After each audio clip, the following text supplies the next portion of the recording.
Well, why would it do that?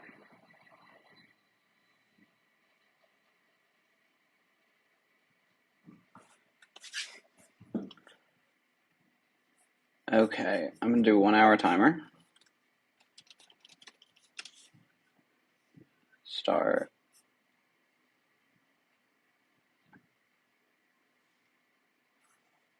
Okay. Hello, hello, hello. Live announcements at everyone.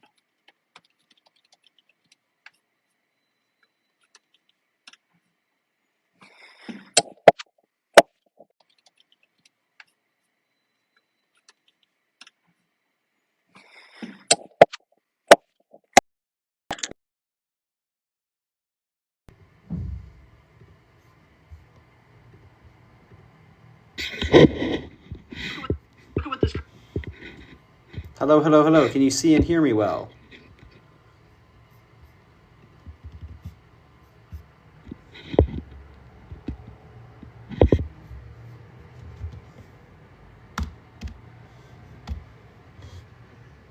Where have I been? I've been traveling. I've been out. I've been traveling for like a long time. Let's light this up. Let's get moving, guys. Debate talk is booming. I missed maybe one of the highest peaks of debate talk ever. But alas, sue me. You know.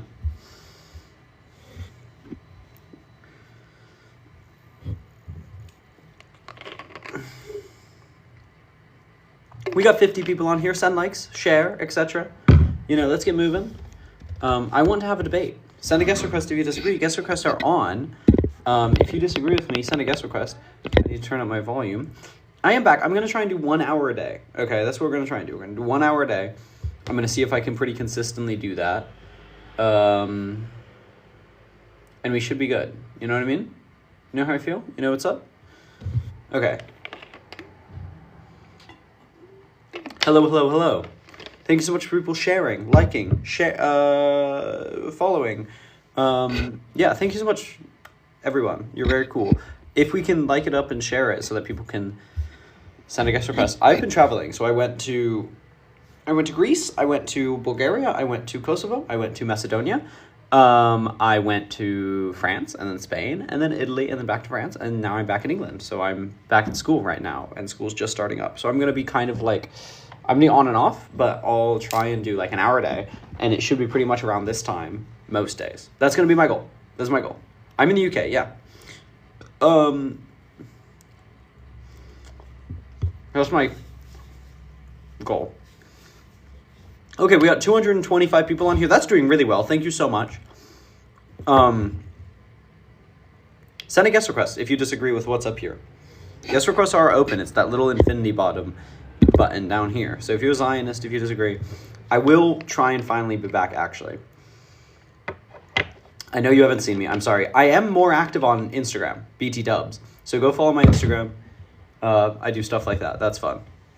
He's white, not Arab, not Palestinian. Correct. That's a good observation with your two eyes. I'm so proud of you. Thank you so much, Cal. Very cool. Love from Germany. Very cool. Very cool. Love from England and America. I guess I'm American. Anyway, let's get moving. Sound nice if you can. Chris is a cool guy. I need to follow Chris. Or no, I do follow Chris. I need to hit him up. He doesn't follow me. Boo. This goy knows nothing. That feels like a slur at this point. That feels like a slur, but I'm not going to go there. Send a guest request if you think I don't know anything. Come debate me. If you think I don't know anything, come talk to me. You know? So either tell me what I don't know, prove to me that I don't know, embarrass me in front of my fans, you know? We got 230 people on here who think they know better.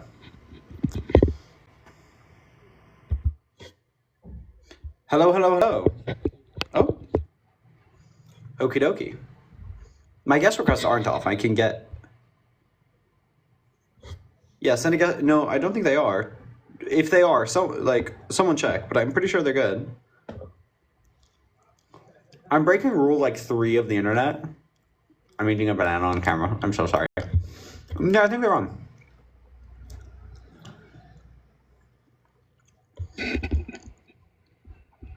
Wow, we're really pulling out all the words, aren't we, Maya? You can send a guest request. I mean, if you'd like to speak. I don't know why we have a keyboard warrior here. Guys, you're like a chill Parker. Am I more chill than Parker? Is that true? Is that a true fact about me? Guys, we're gonna be back. We're gonna try and be back, yeah. How have y'all been? Have y'all been doing well? Screw them both until we're okay and we're not. What do you mean by that? We're not less okay than the Palestinians are, and so I'm not going to ignore them.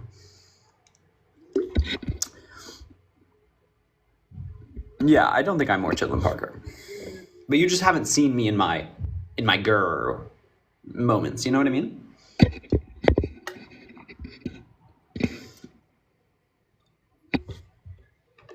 Kelly, guest requests are on. They're down here. You can do them. I just sent you a...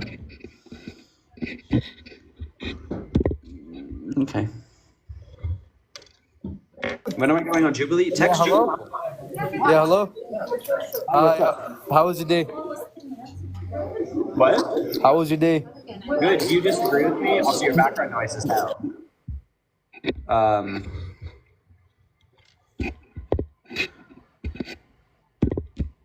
Yeah. Too much background noise. I'm sorry. You're welcome back if you disagree and have less background noise, because I can't deal with it. Oh my god, wait, you can repost lives? That's cool. Well, anyway, thank you so much for the sending likes. I need to just get out to more people. I'm not reading gifts because I'm not getting them. Can I be so real? No, I said text Jubilee for me. Email them. Get me on there. I should actually contact them. But I also live in England. Like, it's really wildly annoying for me to go on Jubilee, you know what I mean? I also need to do my laundry, everyone. I literally just moved into uni, like, 2 days ago. And I've been so busy because I have 2 exams that I need to study for.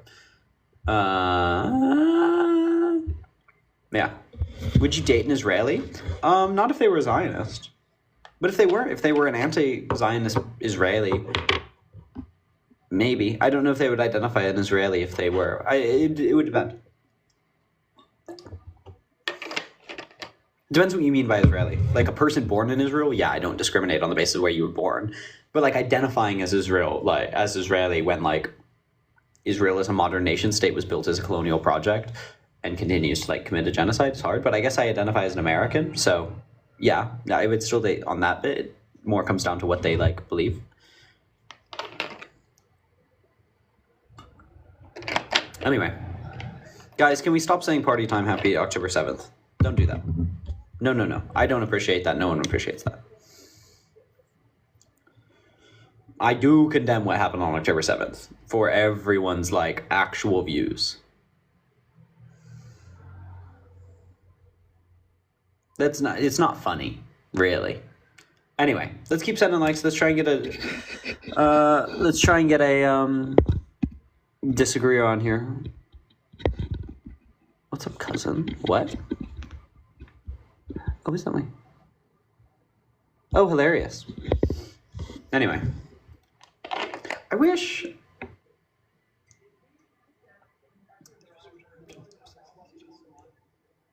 You know what? I think you're supporting, maybe you should try martyring their civilians, because clearly working... Will you join a leftist live with an open discussion? I mean, I find leftist lives wildly annoying. I'd rather get a Zionist up here to talk to, because, like, that's what's more interesting and entertaining and, like, enjoyable. And we can typically pull that in. More killing isn't the fix anything. Yeah, tell that to Israel. Please, quickly, tell that to Israel. Oh, is Zima in this live? Hey, Zima.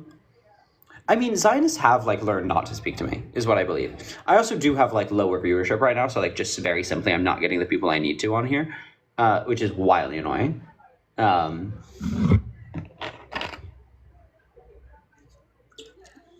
Thoughts on the Lebanon situation? They're trying to annex portions of Lebanon. I've been saying this forever. Send a guest request if you disagree with me.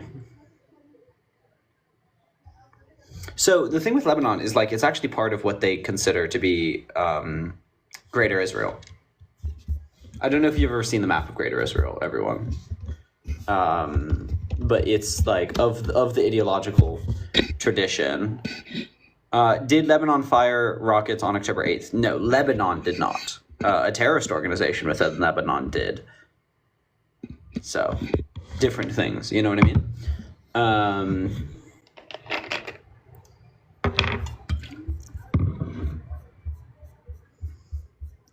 Good luck, baby. So there are different things between the government of Lebanon. I'm not going to debate with ignorant liberals. I'm neither ignorant nor a liberal, but that's fine. Why are you calling them a terrorist organization? Because they are one. I don't, like, Hezbollah is a terrorist organization. I'm so sorry, everyone. If you disagree with on that, like, I don't know what we're doing here. So Hezbollah did fire rockets. Is Israel not justified to attack? They're not justified to do what they did. I think that's the most accurate way to say it.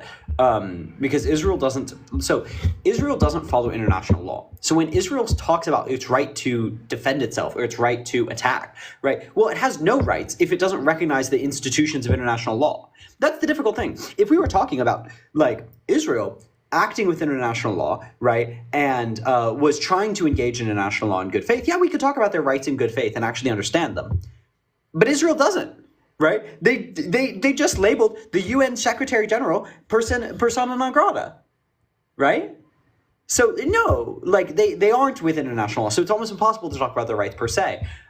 Israel doesn't have the right to be occupying the portions of Lebanon that it is. It doesn't have the right to be taking, like, it doesn't have the right to be occupying Gaza as it is. It doesn't have the right to occupy the West Bank as it is.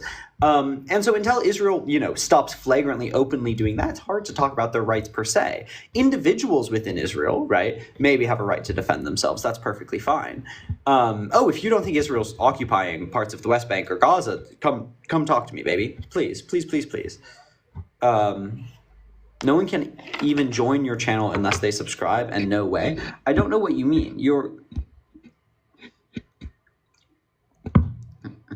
Oh, okay, great. We have some people. Oh, yay. Hello. Hello. All right, you got me. What do you want? I didn't quite see what you were saying in the chat, but I saw that you said that people couldn't even join unless they subscribe. So what did you say in the chat? I think you were disagreeing with portions of what I said. What do you disagree with? Hezbollah, it's definitely part of the government. You need to do some research before you start spitting that out. They actually are a quite dominant part of the Lebanese government. Just Google it, man. Google it, learn. What do you want me to Google? That they're part of the fucking government. Did you just hear me? Okay, no. So first of all, just like, as a matter of fact, can we not curse? Just for like TikTok terms of service. All right. I won't curse if you actually listen to what I say. It registers in your brain. You want me to look up, is Hezbollah a part of the Lebanese government? There you go. You're very good, man. You're a good student. Okay, so it has a political wing that holds democratically 15 seats within the Lebanese parliament. There you go. Okay, so you can't say that they're not part of the government, they're just a terrorist. It's not that simple, buddy. Okay, I know you're smiling, but you're wrong. You're wrong. Per se, one second. Hezbollah per se, the portion of Hezbollah we're talking about, the militant wing of Hezbollah, does not operate with the permission or funding or orientation. Are they part of the government? Are they part of the government? What I was talking, no. Hezbollah's military wing is not part of the government. Oh my God, buddy, you very, very ignorant. But that's why. Okay, so you're just going to tell people wrong things. Sorry, does the Lebanese government direct Hezbollah's military actions?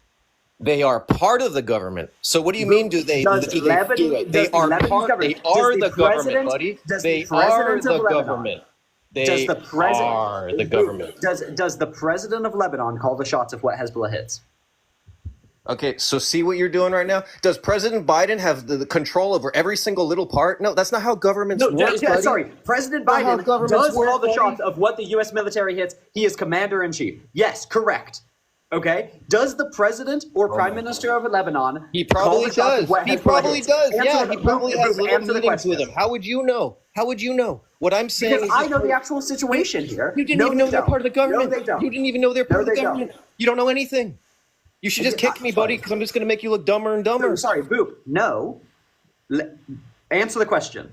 Does the president or prime minister of Lebanon, the certified de jure government of Lebanon, call the shots of where Hezbollah hits in Israel? Dude, buddy, you're trying. Answer You're the question. trying. It's yes, no. Do birds fly with wings?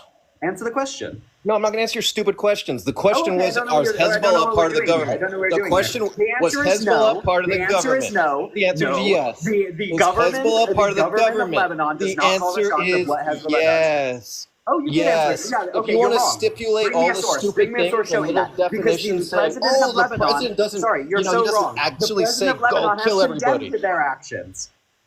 The president of Lebanon has condemned their actions and actively said that they don't do that. Right? The president of Lebanon has said that. That's why Israel is not bombing the president of Lebanon's house. That's why Israel is not declaring war on the All right, Lebanese next topic. government. We're not going to agree. Next topipic. Let's But find you're something just else wrong. you're wrong about. Why is No, Israel you're not wrong. declaring? You're just buddy, wrong. you can't Why say is the- Hezbollah is not part of Okay. the government, and then it's an easy Google to see they're part of the government. Why is Israel not declaring war on the state of Lebanon? What? Why is Israel not declaring war on the state of Lebanon?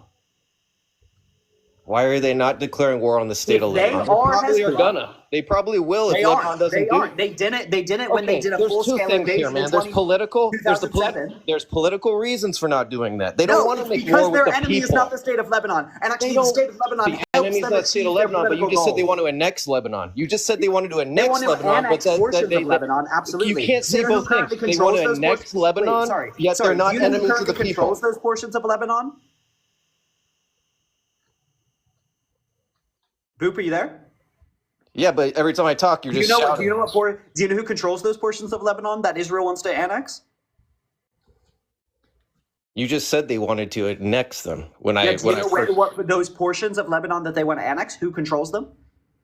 But why does that matter, bro? You're Answer bringing the up things that question. don't matter. Do you hear, or do we have a difficult hearing? Do we have Are a you difficult a answer? lawyer? Where are Are we you a losing? lawyer? Where are we losing it? Do you know who controls those portions of Lebanon they want to annex? I love when people come up here way too confident. Oh, that was good. Guys, he ran. Guys, he ran. He ran away. Do. That's so sad. Guys, I will be respectful of like a guest that comes up here and is respectful, right? He came up here, obviously, clearly very condescending. You can cash at me if you so choose. Do.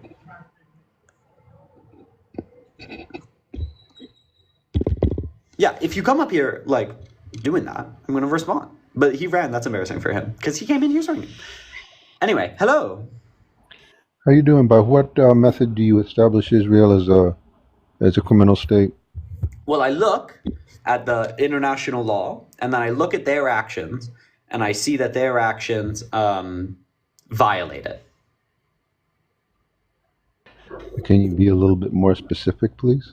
So we could talk about any hundreds of like crimes that they've committed, right? So they've unjustifiably hit residential areas in warfare, right? But they also de jure violate international law by creating second-class citizens of Palestinians and hence an apartheid state, illegally annexing East Jerusalem, which is a violation of the Oslo Accords, as well as a series of other international standards. They established an apartheid state within the West Bank by denying Palestinians either their right to return and establish self-governance within their territory or the right to citizenship of their occupier, thus creating an apartheid state and illegal annexation. The illegal blockade in Gaza, right, violated their obligations as an occupying power to welfare, valid economy, and freedom and liberty, and genuine political inclusion by denying them very basic things such as food, water, and shelter.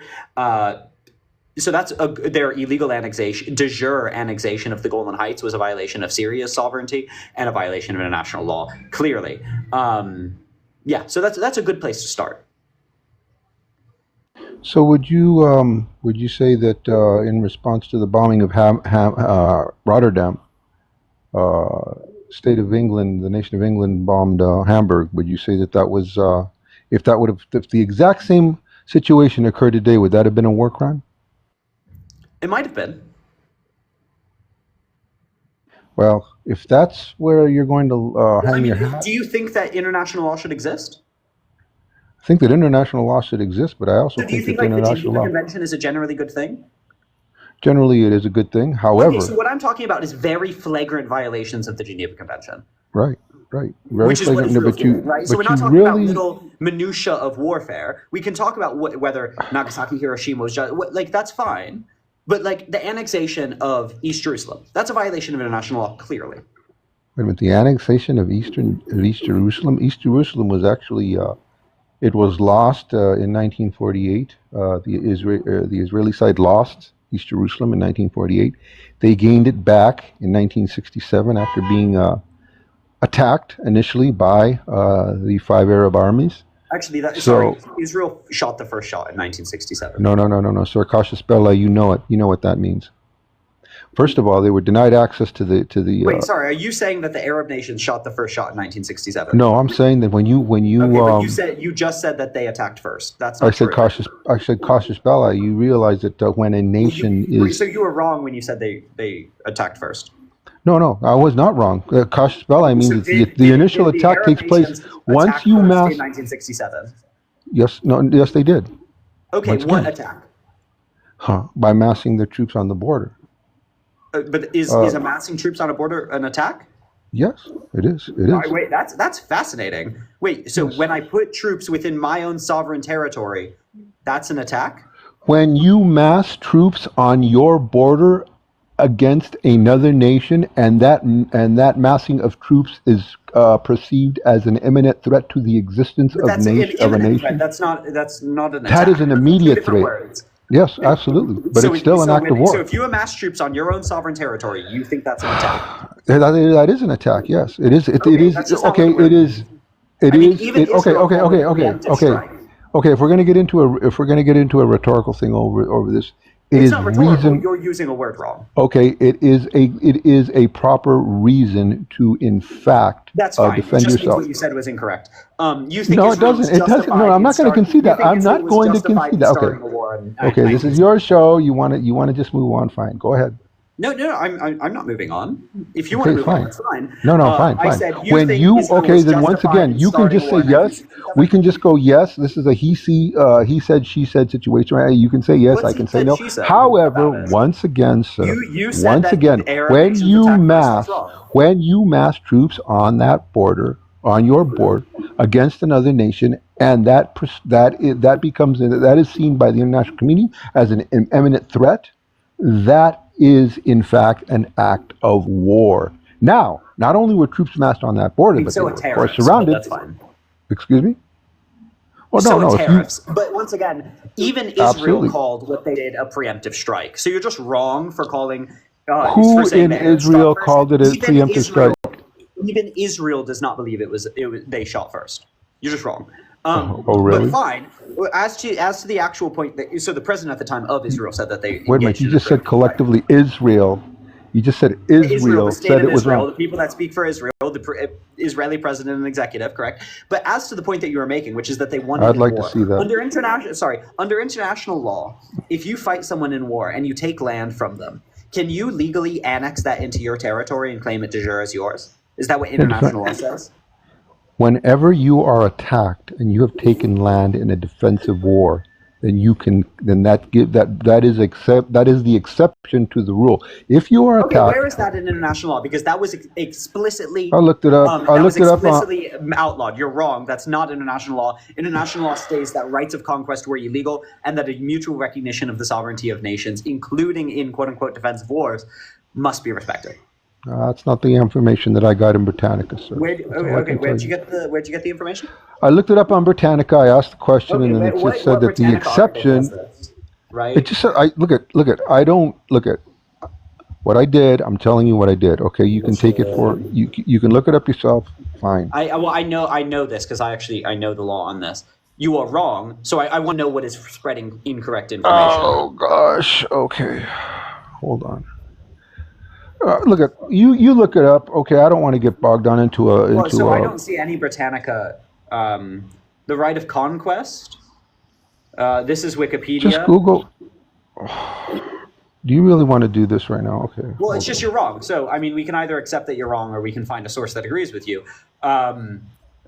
But nothing about. Well. Okay, I mean, so sorry. Just Google AI, the first thing that comes up, which is the only source that immediately at all says anything about this quickly. No, international law does not permit the annexation of territory conquered in a defensive war, and they cite annexation and as well as Jerez, right? Because the only people claiming this right, is Israel. So Perez, right, an Israeli, generally liberal article, says that Netanyahu lied when he claimed this. And then also Wikipedia annexation, the descriptions of annexation say that, no, you cannot in a defensive war claim it. So no one agrees. Here is an AI overview. Okay, yes, a defender can legally take land in a defensive war because the UN Charter acknowledges the legality of a defensive war. A defensive war is when a nation. Once again, I just googled the first thing that I can find right now. Gives you a little citation for it. Okay, Perez and Wikipedia saying the opposite. Okay, well, where is the citation? Where is the citation? The notation that you're talking about? It has a little link next to it. So at the end of the sentence, it'll have a little link to what it says. Okay, hold on. So I pressed the little thing, right? Yeah. So what does that link say? It says says house.government, international law, and the recognition of Israeli sovereignty in the Golan. Yeah. So this is testimony by one law professor. Legality of defensive conquest. A law professor? So I'm supposed to take your word over a law professor? No. So I'm taking like literally everyone's word over a law professor. But let's see what the law professor actually said.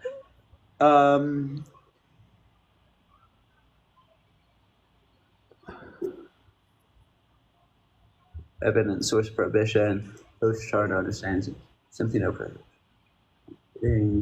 Okay, you prohibits war in most cases when the use of. I could pull up other sources, but I don't. Okay, this claims that if there was no violation of international law under the war, some form of conquest may be justified. That was from 2018 by one law professor. I want to see who this is, because this was testimony to the U.S. House, which is famously unreliable. Oh no, he's Israeli. Okay, I actually don't care what he has to say. There we are. Okay, fair enough. No, fair enough. You don't care what he has to say. Okay, then let's deal with it from that basis. Let's deal with it from that. No, because he's not third party. You can understand how like someone who has a vested interest in their country expanding, I wouldn't care what they have to say on their country legally expanding. And how do you judge intent? How do you know that he is? I didn't say intent. I said he had a vested interest in it. A vested interest means that he intends to skew things in the favor of his own political interest. The whole entire purpose of vested interest is that you don't fair enough. Okay, fair enough. You have no interest in taking him as a credible source, and I have no interest because he has a vested interest in lying. So, but what I was as well as Perez, as well as Wikipedia, agree with what I'm saying. One Israeli law professor seems to agree with what you're saying. Yeah. So obviously, two things. I'm going to take the third party, almost ubiquitous analysis. You have every right to do so, but the only thing I've established right now is, and which is what I really want to establish, is that I'm not talking out of my hat.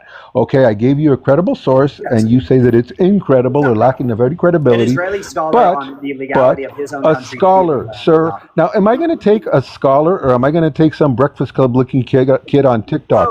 I think I'll take the scholar. You're going to insult me personally?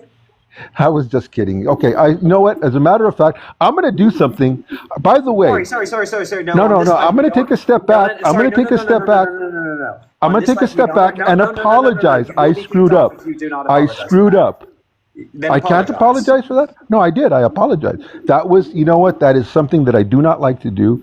Sometimes I can't resist myself, and I have to be the SOB that I control yourself or leave. No, I know. No, absolutely. No. Sometimes I can't resist. I have to be the SOB that I was when I was your age. Okay, I regress. Okay, once again, so I do apologize. Or like that was obviously a snide attack. Let's just try and not comment on any physical or personal aspect. No, you know what? No, you know what? Sometimes.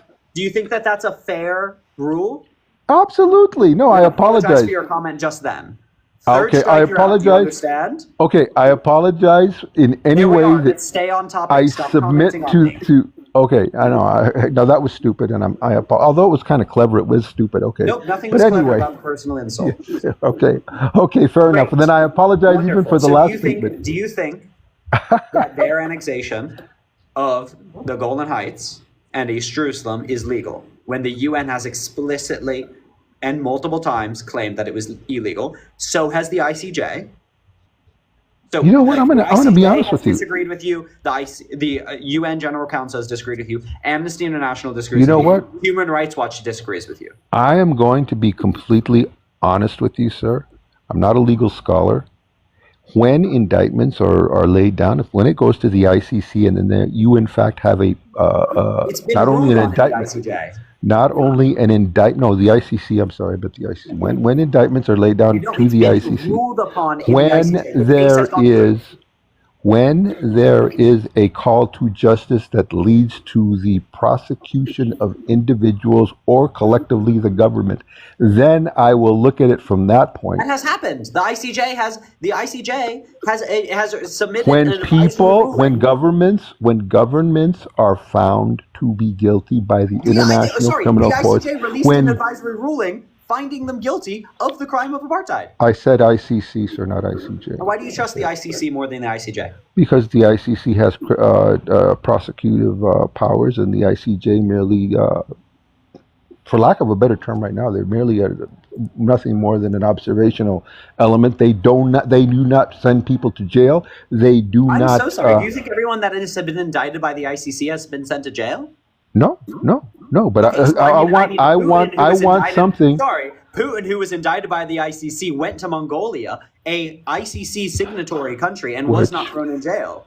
Which, The by ICC the is way, just as effective as the ICJ. Actually, the ICJ has also actively caused punitive measures to be taken against countries. Which, by the way, once again, also, are you American, sir? yes, I am. You know that your country is not part of the ICC, right? Yes, I do. Okay, why do you trust the ICC more than the ICJ when they I didn't say I trust it. I said that I'll take it a lot more seriously when in It's staffed by fact, basically the same people. because when criminal indictments are laid down that have teeth into them, I take the situation ICC more doesn't have more seriously, teeth than the and I ICJ. consider, because once again, it's a They don't prosecutory. have teeth. The prosecutions don't do anything more than the prosecutions of the ICJ. Doesn't make any difference. Once again, when you have an indictment, You're wrong. The difference is wrong. no. Once again, one is they're making the ICJ doesn't, for lack of a better term, right now. The ICJ makes proclamations. Yes, Nothing, so declarations. does the ICC. The ICC hands down actual indictments. If you can get Yes, because it's a consensus, criminal court rather than if a it's general a criminal court of justice. court, and for that reason, sir, I give it more credibility. However, That's ultimately, wild. That's a wild distinction. ultimately, So you don't trust what the ICJ, No, which is a no. specialist body in this area, has done.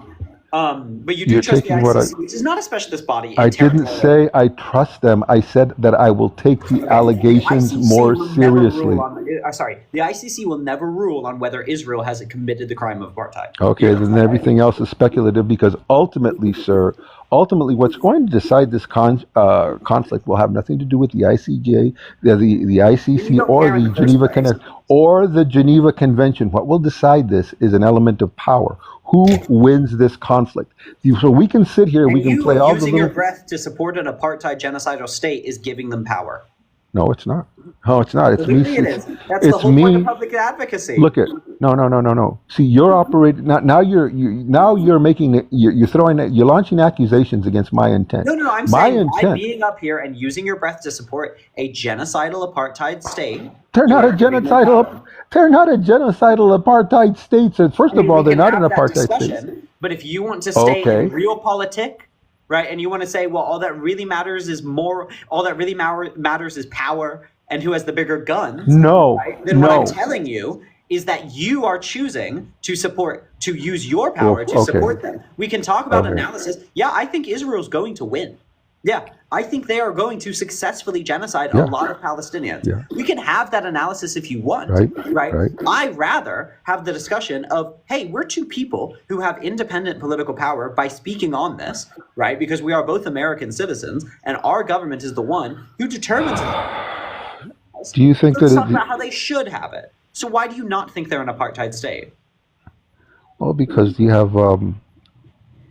Okay, put it to you this way. I think that the more credible charges are do systems of hypocrisy in terms of apartheid exist within Israel without it being an actual apartheid state? Because I do believe It's a state that is that committing apartheid. by not giving Palestinians within Area C and B citizenship of the country that is ruling them, how is that not apartheid? Well, because first of all, the terrorist activity has been prosecuted against I'm sorry, Israel. can you collectively punish a group of people because certain people within that group have done terrorist actions? You're not collectively punishing But them you are by saying this whole disallowing group them. of people don't have to get citizenship because a few of them committed terrorism. That's Why? collective punishment. First of all, they don't want citizenship. They want Sorry, they have. the majority. Multiple individuals within Area A, within Area B and C have requested it. You're wrong, but they have a right to it under them being administered by Israel. So I'm asking you, right? Also, what did you mean saying because they had terrorism? Did you mean to say that because there were some terrorists within this group, which, by the way, there have been Israeli terrorists? You By can't. the way, Ben Gvir is an Israeli terrorist. Does that mean we should get rid of all Israeli citizenship? Like, that doesn't make any sense. Ben Gvir is not a terrorist. He's a radical He's a convicted conservative. terrorist. He's a radical. He is a convicted terrorist. Sorry, he has been indicted and prosecuted for 4 counts of domestic terrorism. Domestic terrorism against his own Yes, nation. he's been Okay. indicted for 4 counts of domestic terrorism. Okay, fair enough. Okay, fair Like, enough. he's Then I'll literally give an you. indicted terrorist. Okay, Anyway, fair enough. Fair so enough. does that? So my question was, why does it matter that some Palestinians have been terrorists? Does that justify not giving rightful citizenship to No, that doesn't justify. to all Palestinians? So then why'd That's you not mention it?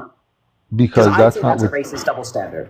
because that's not what justifies it. What justifies it is the fact Why, that what was the because relevance of mentioning it? it represents an imminent threat to the nation of Israel, therefore giving Israel the right to accepting defend a whole themselves. demographic and nationality. So Excuse me? so are you saying that in order to maintain Israel's national security, they must not recognize an entire nationality's That's exactly citizenship? what I'm saying. Because once You know who again, else said, when sorry, you you know who have else said that? You know who else said that? Who? Apartheid South Africa, baby. That was the different exact situation. same Different justification that situation. apartheid South Africa said to deny black Different people citizenship because it was a threat to the apartheid state 100%. Different situation, sir. Different situation, It is sir. different, but the justification is the exact same. No, the justification isn't the exact same. And they were right. They were right. Oh my Giving God. black people citizenship within apartheid South Africa did destroy the regime. No, the black. Well, first of all, the black population in South Africa did not represent an imminent threat to the existence To of the the apartheid entire regime, it nation. did, because the apartheid regime fell. What they did in South Africa is they overturned apartheid, but they didn't do Yes, it to but to Israel's fundamental constitution, to overturn the apartheid of Israel, right, which is to maintain the ethnically Jewish supremacy, is to fundamentally make it not Israel. Because they established Israel as a Jewish nation. So in order to overturn the apartheid within Israel, inherent in the Constitution of Israel, one must make it not a constitutionally Jewish nation. Okay. So I'll give you your argument just for the sake right now. I'll give you your argument. Okay, let's say that Israel. Tell me why you disagree. Because it's going to bear no fruit. So once again, I'm going to cede your argument right now, as I did before. As I did before, I'm conceding. Yes. So now, question 2. Now, as a result of that, should the state of Israel exist? Because the state of South depends how you conceive of the state of Israel. Should there State be a of state Israel- in that area that is named Israel? I don't really care. Should there be a Jewish supremacist state? Should there be a state, an ethno-state, solely for one type of person within this area? Absolutely not. Should there be a state right now that promises and gives a concept of Zionism to the Jewish people? Yes or no? A concept of Zionism. What do you mean by a Yes. do you know what the Zionism? well? Okay. Do you know what the The definition state of of Israel Zionism? is the Tell me the the product okay. of the ideological Then movement of Zionism. you tell me the definition of Zionism. So I want to hear your definition, and I'm not going to say you're I right can and give you a wrong. Google definition that I agree with. Okay. A movement for and originally the reestablishment and now the development and protection of a Jewish nation is in what is now Israel. It was established as a political organization in 1897 under Theodor Herzl and was later led by Shane Weissman. Okay. So My definition of Zionism is the right of the Jewish people to have self-determination in their ancestral homeland. Nothing more, nothing less than that. Now, as a result of that, I support that concept. Based on my definition, I Israel support. goes well beyond that. Okay, so there should be a nation of Israel, They I don't should care if have it's what. called Israel. I'd actually prefer if it's not. Well, I know. I'm not talking about. I prefer that it is, and I want it to be called Israel, and I want it to be a homeland for the Jewish people, and I want them to consistently maintain the immigration policies that they have right now, That's as they fascinating. So exist, because do that you is believe that they within should their have the right to be exclusive autonomous. right to And self-determination? then what I want you to do, and what I want your side to do, My is side, eventually, yeah, the people who feel like you that you would rather have, that you would Palestinians rather shouldn't be not, genocided. sir, that you would rather not have the nation be called Israel. So people on your side who feel as you do, and you probably We'll do, give special rights to special people. would you prefer to see the flag changed also? Just based on your I don't preference. care. The You issue don't I care. have Oh, is I that care a great currently, deal. No, I one care a second, great deal. one I second. think If that you're the going to Star ask a of David. question, if you're Okay, going to go ahead. have, sir, I'm if you're shutting going to ask up. a Go ahead. question, I'm shutting what's up. the I'm fair shutting up. response? I'm shutting up. Go ahead. My issue is that the state of Israel, the name of Israel, and the iconography of Israel, and the whole concept of Israel that has been built up, right, does not just give self-determination to the Jewish people within where they perfectly well have a right to be, okay? It does so in a way that deprives other native people their right to self-determination.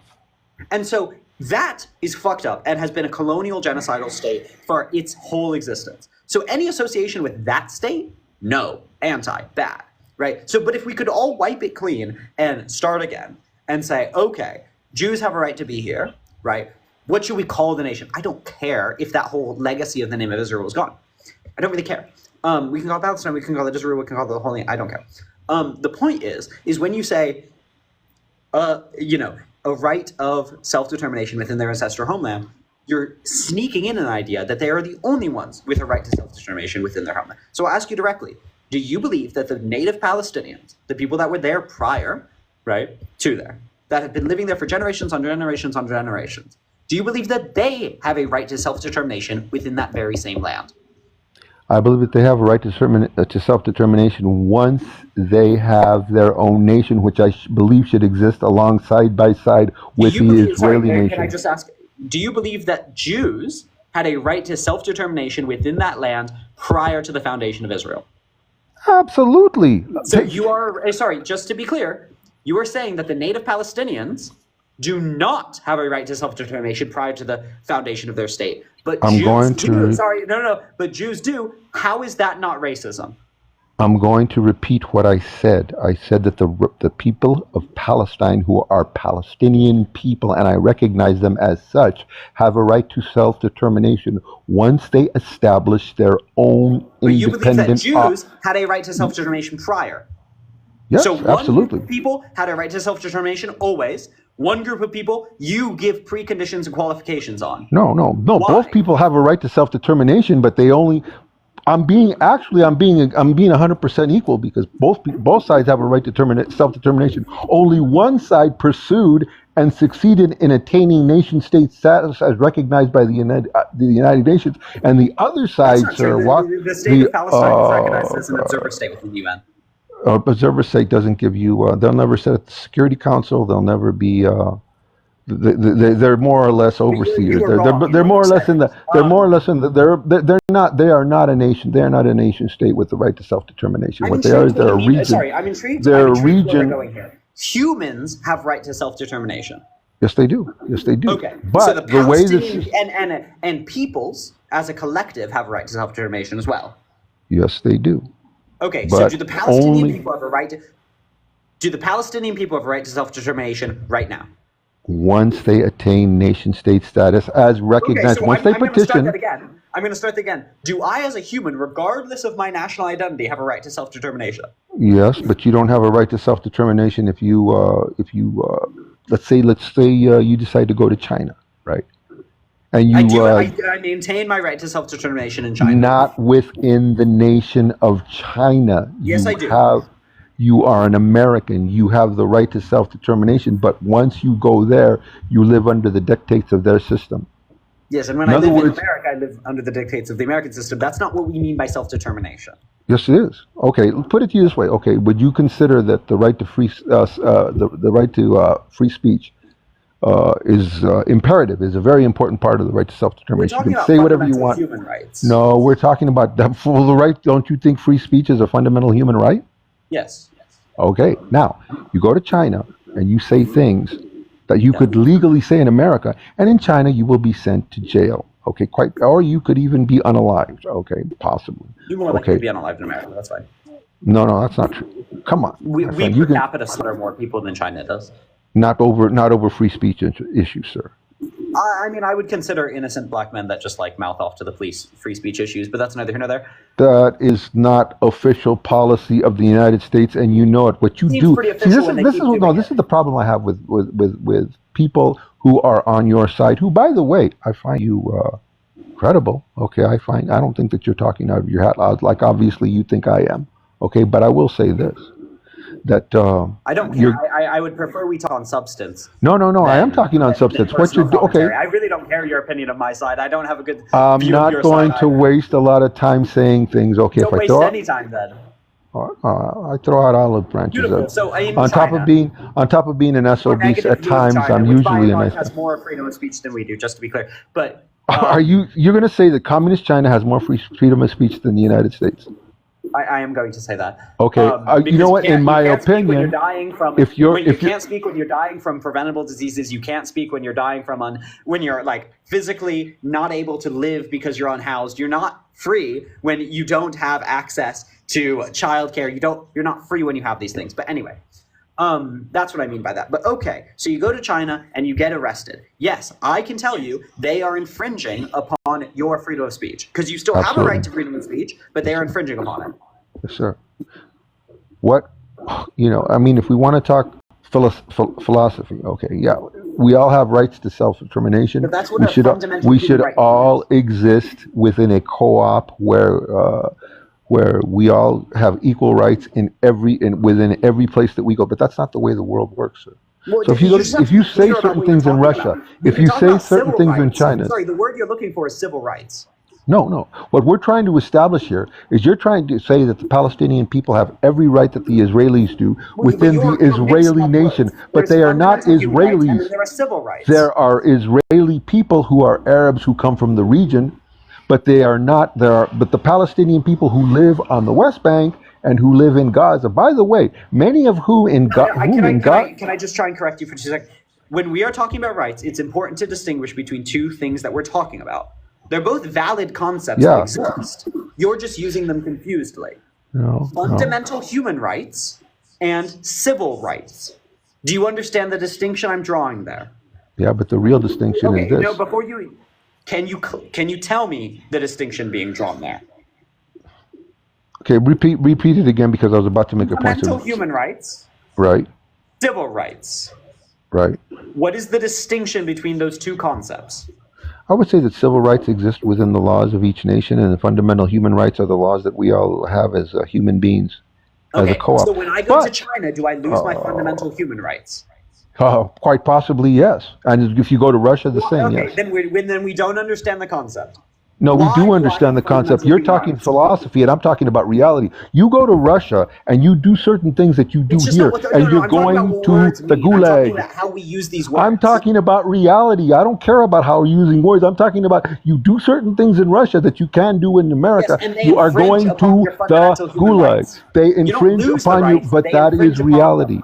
That is reality. However, what I'm not going to do, which is obviously what you want to do. No, I'm looking at things in a much more nuanced way than you're willing to. Nothing about that is nuanced. You're just using the word wrong. I've told you the correct way to say it, right? No, the correct way to say it is when I go to Russia, my fundamental human... Okay, is it wrong when they violate my free speech in China? Absolutely. Why is it wrong? Because I come from a nation that believes in the concept of free speech. There's no there is no objective reality to it, sir. Is it wrong when they violate the free speech of their own citizens? Is it wrong? In my opinion, it is, but obviously they don't think it is. In your opinion, so if it is wrong to do something, just hear me out. If it is wrong to infringe upon a freedom of a human, then that human has a right to that freedom. And so when we say, hey, it's wrong to do this, in a rights-based theory of morality, we are saying it's wrong because you have violated a right. But in the Okay. real world, And regardless of what you think that is okay, right, it's just useless regardless to of what talk you about think, what should. Talking about what should happen here. we are talking about what should happen. I agree with you what Okay, should so happen, then but in the that's not the real, point. like the The real the politic point bullshit you're is going on what here. happens okay, so we take each situation and we look at it based on its own individual notation. In other words, in Israel, where you have a population in Gaza who majoritively denounce the nation state of Israel. They support I H denounce group the nation state as of Israel. as a political group, and they have shown to be, unlike you, an actual physical threat to the nation of Israel. It You know would be who's been an actual complete. physical threat to them? I know you. No, but you're incorrect. Not the Israeli nation. Wait, No, sorry, Israel hasn't because been an actual sir, physical threat to the sir, citizens of no, Palestine? no. It Wait, was. wait, this is a crazy, wild thing to say. You're saying that the state of Israel hasn't been an actual physical threat to the civilians of Gaza? No, I am saying it 100%, and I'm going to tell you Okay, why so if you let me Israel has finish. been an actual physical threat. So I really don't give a fuck if the citizens of Gaza have been an actual physical threat to Israel when 10 times more Palestinian Did civilians, you almost 50 times more Palestinian civilians have been killed by Israel than Did ever you Israeli hear civilians have been killed by what I Palestine. said? I'm going If to double Israel has the down. right to subjugate a whole class of people because of comparatively much less civilian deaths, right? Then in what world do you think that that Gaza doesn't have a right to respond? I'm very confused. Because no, because it was the Palestinian side that initiated this conflict, sir. Oh, that's fascinatingly wrong. That's incredibly wrong. Israel was Okay. committing crimes. Israel was committing crimes against Palestine almost nonstop. When the situation flipped over from a war against Arab nations to a struggle by the Palestinian people, which was approximately, let's say, after the '67 war, right? At the Arab statement, at the Arab summit, at The the PLO Arab was founded in the summit early in 1990s. Khartoum, at the Arab summit in Khartoum, it was Yasser Arafat who was the leader of the for all intents and purposes, we all acknowledge that Yasser Arafat was a leader of the Palestinian people, and his reply to any offerings of peace was no recognition. Number one, no And recognition. what did he say in 1990? Doesn't make any difference. We're talking about how this doesn't make any- conflict was wait, started. wait, No, wait. we're You're talking about how this something- conflict. Can you We're just be trying like, to so I know that establish you are a sane- initiation. I said that I know that you are a 1999 sane person who can hear and see. Did he recognize the state of Israel in 1990? doesn't make any difference, right? Can you To answer the it? point Can you I'm answer the making. question? Can you answer the question? No, he walked away from negotiations. Okay, you're saying that the PLO did not recognize the state of Israel in the 1990s. I'm saying that they had no intent Answer the of question. recognizing. Answer the question that I asked. I don't know. Nobody knows. Then why are you speaking on this? Yes, the PLO recognized the state of Israel in 1990. Why did they not stop bombing the fuck out of Palestine? Because the Palestinian side did not stop bombing the hell out of them. That's insane. They just bombed There the were- West Bank. there When were was the text- last bomb that came out of the West Bank? Stop shooting at the Palestinian. Oh my Stop shooting at the goodness. Israeli Oh side. my goodness. They're throwing rocks at the IDF. And the IDF Not is responding rocks. to targeted Not missiles. rocks. No, not rocks. They were blowing In the things West up, Bank, sir. that's what's happening. Why did they bomb We're the West talking. Bank? Okay, first of all, there's two parts of Palestine, sir. There's the West Bank and Gaza. You I can't mean, there's one part just of Palestine completely. that's currently occupied by Israel. There are two regions in what we There are are two calling regions that are Palestine. bisected by an occupied Palestine. Well, they exist as one entity, which is the Palestinian region, which is the region that is the Palestinian state. okay. Well, you can call it whatever you want, Palestinian state, but there are two regions, and they exist as I'm one intrigued why you're Palestine. depriving rights of Palestinians. So it by is the way. not Why do you collective- not have the right to self-determination? What's that? I'm intrigued. So you're still like engaged in the racist denial of rights. Because they have initiated at every point. If you let They me didn't finish. initiate the 1960s. Sorry, did Palestinians initiate the war in 1967? Yes, they did. No, not Palestinians. The Arab side. Okay, did. so no. So you when? don't get, I'm sorry, they all look the same to you. What? So they didn't Oh, initiate in God. 1967. That's fascinating. Did they initiate in 1948? Yes, they did. No. Yes, they Israel did. initiated in Upon 1948 by declaring recognition, independence illegally. You're wrong. And also, there was an explicit stated goal of expelling Palestinians in 1948. Right, so no, Okay. Palestinians have not So- initiated every single time. so And then resolution- also, what do you mean by resolution- initiate? So wait, did they initiate on October 7th? Resolution 181 was just a complete breach of international law. Is what you're telling me, because they had they had UN recognition in 1948 to establish their nation. The only reason that Israel that never was in followed it. The any UN has way, condemned the precisely the actions of only, 1948 since then. You want to talk about the the UN? You want to talk about resolutions of the UN? I want to talk about 181 right now. We're talking Wait, about sorry, what but we're trying to so establish. do you think See, you're jumping around. No, no, do you sir, think sir. that You're resolutions of the UN are helpful and relevant? yeah, well, I think that now I think that the situation with the UN has changed because now there's been a political shift in the UN, and Why? I think many of those elements That's fascinating. When are did you acting cherry pick away the not. UN stuff? Oh, we all Give me a cherry date. pick. Well, But we all you cherry. said, well, this part of the UN I trust in is wholeheartedly true, and this part isn't. So You when know, did they change? okay, then okay. I think that it's been a long, slow process of regression. Okay, because once again, when you look at the history of the situation, it was the Arab side that started in '48 upon the birth of the Nope, Israeli that's not nation. true. No, That that's is not true. true. They That's not true. invaded. That is They not made an true. attempt to According to invade Ben the Gurion, nation. in private Oh, meetings, they explicitly, sorry, that's not true. According to Ben Gurion, in private meetings, they explicitly expanded out to aggravate the Palestinians and Arab nations into a war because they knew that that was the only well, possible way to expand into the territory that they wanted because the according 1948 territory that they needed was not attainable otherwise. then why don't they just, okay, if they have the territory in the way that you say, why don't they just make it a part of the Israeli nation and just be in complete They defiance have. of What do everyone? you? They have. It is not a part of the Israeli nation. That's so The interesting. West Do you Bank know what and the 1948 partition looked like? the West Bank and Gaza today do not exist as part of the Israeli nation. Okay, I would you're say actually. saying So that I they're would in say de jure they do. So the de East Jerusalem jure, is part. So de East jure. Jerusalem. 1 second. East Jerusalem is part of the West Bank. Yes. East Jerusalem is a part of Oh, be you the there? West Bank. Yes, sir. The Okay, only great. reason, 1 second. No, yes, stop I'm speaking there. for 2 seconds. East Jerusalem's part of the West Bank. According to Israel, what is East Jerusalem? Is it Israel? It's Israel. Okay, so what you said just there was wrong. You said Oh, Gaza and the West Bank are not part of Israel. You're wrong. East Jerusalem is de jure part of Israel. Portions of the border, the Green Line, are part of Israel, which are properly part of the West Bank. And the Golan Heights, which is annexed part of Syria, is de jure part of Israel. well, That is incorrect. Jerusalem has been a part of Israel, sir. Okay, since No, now. it hasn't. That's not true. Yes, it is. Okay, what is the capital of Israel today? What is the capital of Israel today? Depends Yes, who you are asking. The I'm diplomatic asking capital of you. Israel is Tel Aviv. No, what is the capital of Israel today? The diplomatic capital of Israel What is is Tel the Aviv. recognized capital of Israel today? Recognized by whom?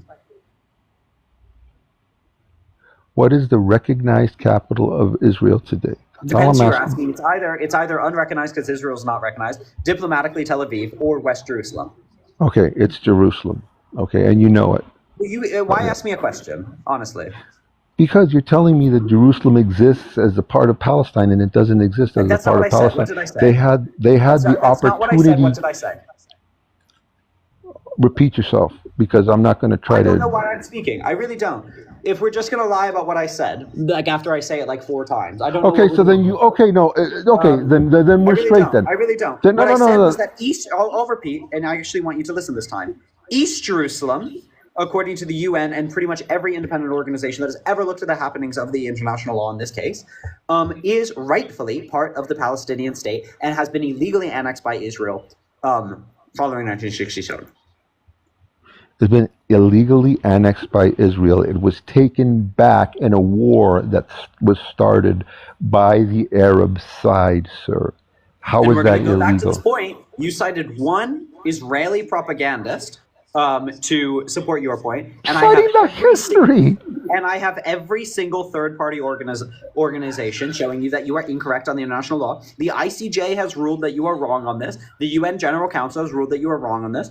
Amnesty International has said that you are wrong on this. And Human Rights Watch why has said you're does wrong it? on this. B'Tselem says you're wrong on this. Literally, no one recognizes it. America doesn't even recognize it. You are just wrong. And why does it remain a part of Israel then? Just Because tell me Israel why. has the biggest guns.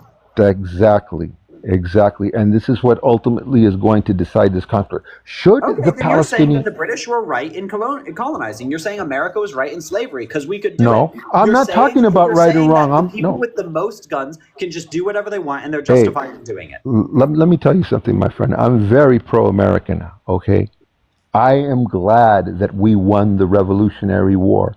But if we I don't lost, really care. What I'm saying is that if you are saying the people with the biggest guns can do Jesus, whatever they want, then you are justifying God.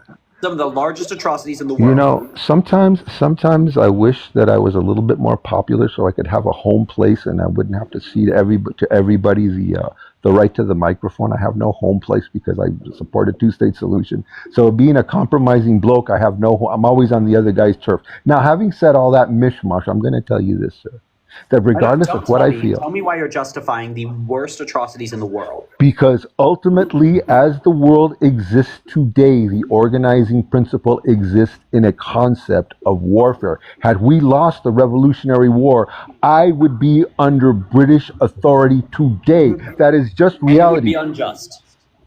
Call it what you want, but it is more important than whether you We think are it's unjust or discussing. not. It is just reality. It's So, entirely irrelevant to what we're talking about because it we are is not talking about what irrelevant. should be done. No, it is not irrelevant. It is very relevant Do because you think Israel ultimately, should not commit genocide? I don't think Israel is committing genocide. To me, that's Answer the complete fallacy. question. Are you do you hear me? Do you hear the things? Do you hear the words I'm saying? Are we Yeah, confused in what I'm saying? Do we not know what I'm saying? no. Okay, You're then asking answer me the a load of question as questions. asked. Okay, do I think Israel should commit genocide? Is that the question that you just asked, word for word? I think that question leads us into a false point because Israel is not committing genocide. It I doesn't don't lead think us into a false anybody. point. I didn't I say don't Israel think is committing anybody. genocide. I said, should they be? No. Okay, God. Okay, no. Okay, I shouldn't have to ask a fully grown adult a question 5 times to get them to answer. Do you think that's fair? Well, when you load the question up, I think any full of How is it loaded? you're asking me if I think that Israel should not commit a genocide. That suggests that it infers that they are to any No, I'm just objective trying to set a moral person. standard. It Do you sounds like think that. apartheid is wrong? Yes, I do. It is Okay. wrong in every. Then what we move to is not who is capable of committing apartheid, right? Or who in fact will end up committing apartheid, or who in fact will end up engaged in genocide. The question at hand, okay, is whether they are in fact committing it and whether it is wrong. That is the extent of the discussion. So when you go, well, I know you're trying to like stop crimes, and I know you like care about them doing something wrong, but like pish posh, they can, and they're the most powerful. Do you understand how that turns us into a totally different discussion?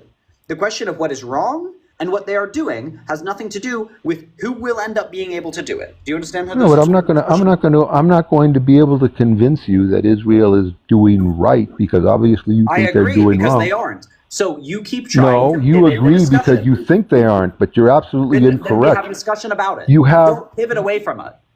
you have representation you have Arab representation in their Likud, No, no, in their Knesset. If you're You going have to be bad faith, as you have been throughout this discussion, you have we aren't going to. complete No, right of. We're gonna go like way down in this discussion. Your whole realpolitik, like You're trying to organizing establish. principle bullshit, is irrelevant to the discussion. Yes. It is relevant. No, it is. Okay, how is it relevant to the question of whether they are and whether it's wrong? Well, first of all, I was about to answer specifically, sir. The people who live in Israel who are not Israeli No, citizens. I didn't ask a question about that. How is the point you made? Of course, you didn't ask me a question like that because it answers your question. No. I asked you a direct question. I want a direct answer. I'm not wasting my time more. How is the question of realpolitik, who's capable of it, who's powerful enough of it, relevant to whether they are and whether they should?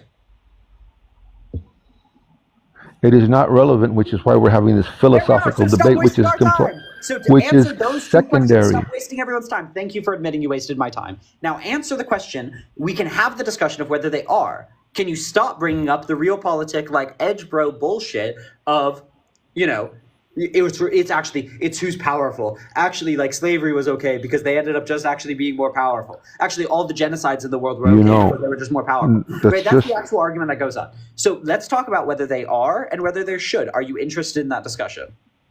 I'm very interested in that discussion. Okay, Israel is not, and they should. Do you want to stay on that discussion? Yes, I do. Go ahead. Okay, then stop bringing up realpolitik bullshit. So let's talk about whether they are committing apartheid. Are they occupying the West Bank right now? Yes, as a result of a defensive war, yes. Okay, if you are occupying a place, do you have an obligation to the people you are occupying? Yes, you do, but you don't give them the same absolute autonomy that the people have in your nation. No occupying force ever did that. When the United States occupied Germany for 4 years, they did not become American citizens with equal rights to Americans or Russians or French or the British people. They did not have equal citizenry. What's the difference between those two occupations? There is no difference, really. There was a result of a war that was lost. What's that? One of them did America annex? No. When did those apartheid? When did the one? What did the one in Europe end? When did the one in Europe? No. Talk about the annexation. When did the one in Europe end? This is a really interesting question. Did America move its civilians into East Jerusalem, into East Germany? No, they didn't. West Germany? Sorry. No, they did not. No, they did not. No. So when you're occupying something for security purposes, which is that what you're saying they're doing with? Yes. Okay. Yes. So when you're occupying something for security purposes, do you move your civilians into that area? What civilians from Gaza or the West Bank have been moved? When I ask you a question, what do I expect you to do? The Israelis have never moved their citizenry. This is really simple. When I ask you a question, what do I expect you to do? Answer it with a yes or no answer. No, I just want you to answer. I just want you to address the question. Ask the question again. As I asked. Okay. When you are militarily occupying a territory for security, do you put civilians into that military occupation? No, you don't. Which is what Israel has not done also. Okay, go ahead. Israel has not moved its civilians into the West Bank? No.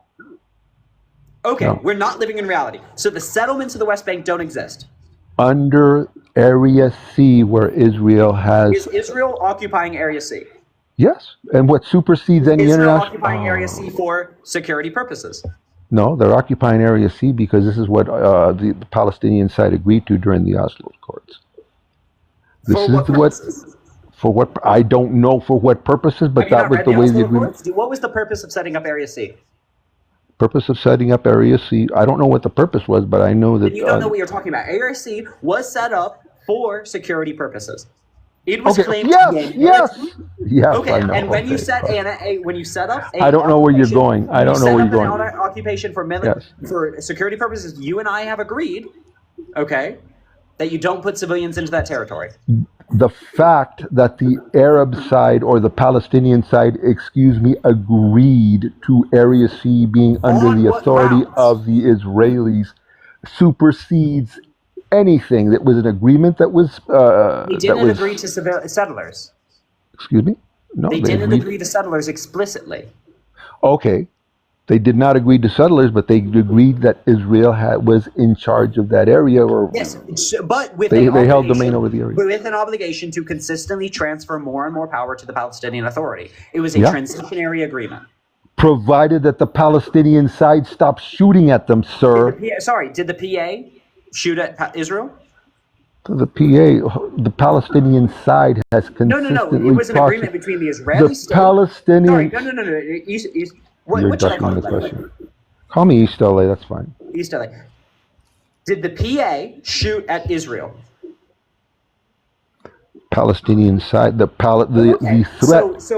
threat individual civilians and militias that commit war crimes can cause treaties between states to be invalid. Is that what you're saying?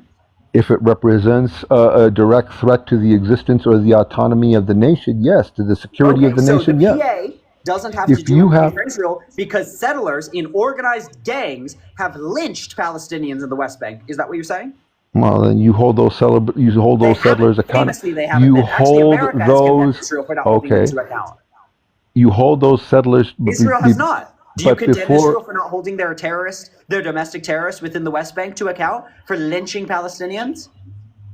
I don't know if what you're saying is true. Do your own goddamn research, because you don't know what you're talking about, and you're defending a criminal state that has committed genocide against thousands I know of people. the accusations that have been made about your side. America, the people that suck off Israel the most publicly. I know the accusations. How do you not know about this accusation? It's one of the largest, most public things ever. I know the accusations that have been made Then against condemn by Israel your for not side. putting their own No, domestic because terrorists I into do jail. not base condemnations on accusations, which is all that you have right now. That's Number sorry. one, What we have proof, we have video evidence of it, we have multiple reports of it, we have hundreds and hundreds of accounts of it. We have third-party reports of it. Human Rights Watch has said this, Amnesty International, the goddamn US Department of State has said this. What more do you need? well, first of all, once again, I want if it in fact comes to light that what you are saying It is has. true, How I much more want. light can be put on it? So far, they're not enough for me. I'm sorry.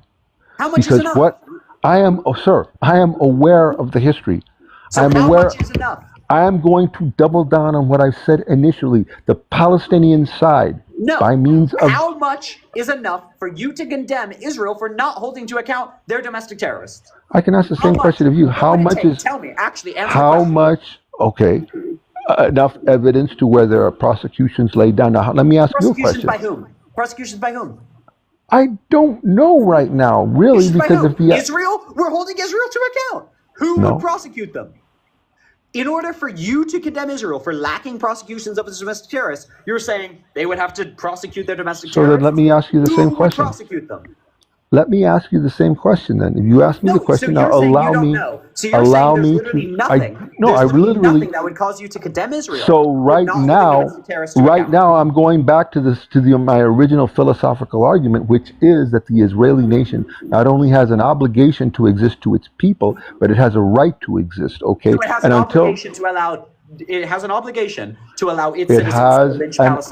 obligation Does it have an to, obligation to allow its citizens to lynch Palestinians? that's a loaded question. I'm not even going to No, answer. does it? I I'm sorry. can't. I'm That's asking you look why at. you don't My condemn it friend. for. Sorry, no. What I'm not going to do is I'm not going to I'm answer a asking question you like that because why it's you don't completely condemn loaded. it for. I am asking you why you do not condemn it for it allowing its civilians to continue living in peace, in freedom, in openness after having been caught publicly and openly lynching Palestinians. I'm asking you, does your defense of they have an obligation to exist, they need to exist, do they need to allow their civilians to lynch Palestinians?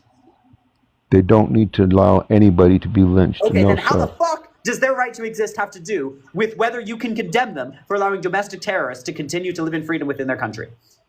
Because you have failed to establish that the Palestinian side has not done many variations of the Does that same justify thing lynching that you are civilians? accusing. Does that justify lynching No, civilians? no. Does the fact that there are terrorists on the Palestinian side justify terrorists on the Israeli In side? Is both that what you're saying? instances, two wrongs don't make a right. However, Correct. at And the you can same, condemn both. Look at this. oh Jesus. I condemn the Hamas. Wow, look at Yeah. that. Amazing. But the I difference, no, condemn the here's, IDF. but Crazy. here's the only difference. You condemn Hamas, yes? Yes, I do. Okay, despite there having been terrorists on the Israeli side? Yes, I do. Okay, great. So, wow, crazy. So terrorists on one side don't justify terrorists on another. So Yes. can you condemn Israel for not holding their own terrorists to account? If that is in fact the truth, Why yes, do you not sir. know? Amnesty has said it. Human Rights Watch has said it. The United Department of Because I don't think that United Amnesty States Department International. of State has said it. I What don't else think do that you need? Answer me. I don't think that Amnesty International is an unbiased What else do source. you need? An unbiased. Who? Tell me who you would trust. I would trust. Once again, once you lay down indictments and you have Indictment from who? I don't know. Right What do you now, I mean would say indictments? probably No, the this ICC. this is really significant. Indictments from who? The ICC, The possibly. ICC won't prosecute individual civilians. That's not what they do. I thought the ICD did. Okay, I was under the impression that the ICC did to prosecute No, individuals. by and large, it prosecutes high lelevel. By and large, or 100%. I don't know any single instance where they have prosecuted. Do they have prosecutory powers to do so I guess against hypothetically individuals? could, but I don't know if you know what the ICC Okay. They never Then have. That's not their purpose. Their purpose is to go after high-level political figures. Once again, you asked me by what means they could be prosecuted. If the ICC was to prosecute individuals and or elements of the government, then I would take that very seriously. However, I would not call for the elimination of the government because regardless of the crimes against Do you think humanity, video and third-party verified evidence of them like killing Palestinians openly and publicly has is not that enough? Has that video?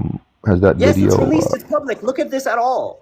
Are No, you has denying it that there been? are any settlers in the West Bank that have committed like violent hate crimes No, against no, the I'm not. Palestinians?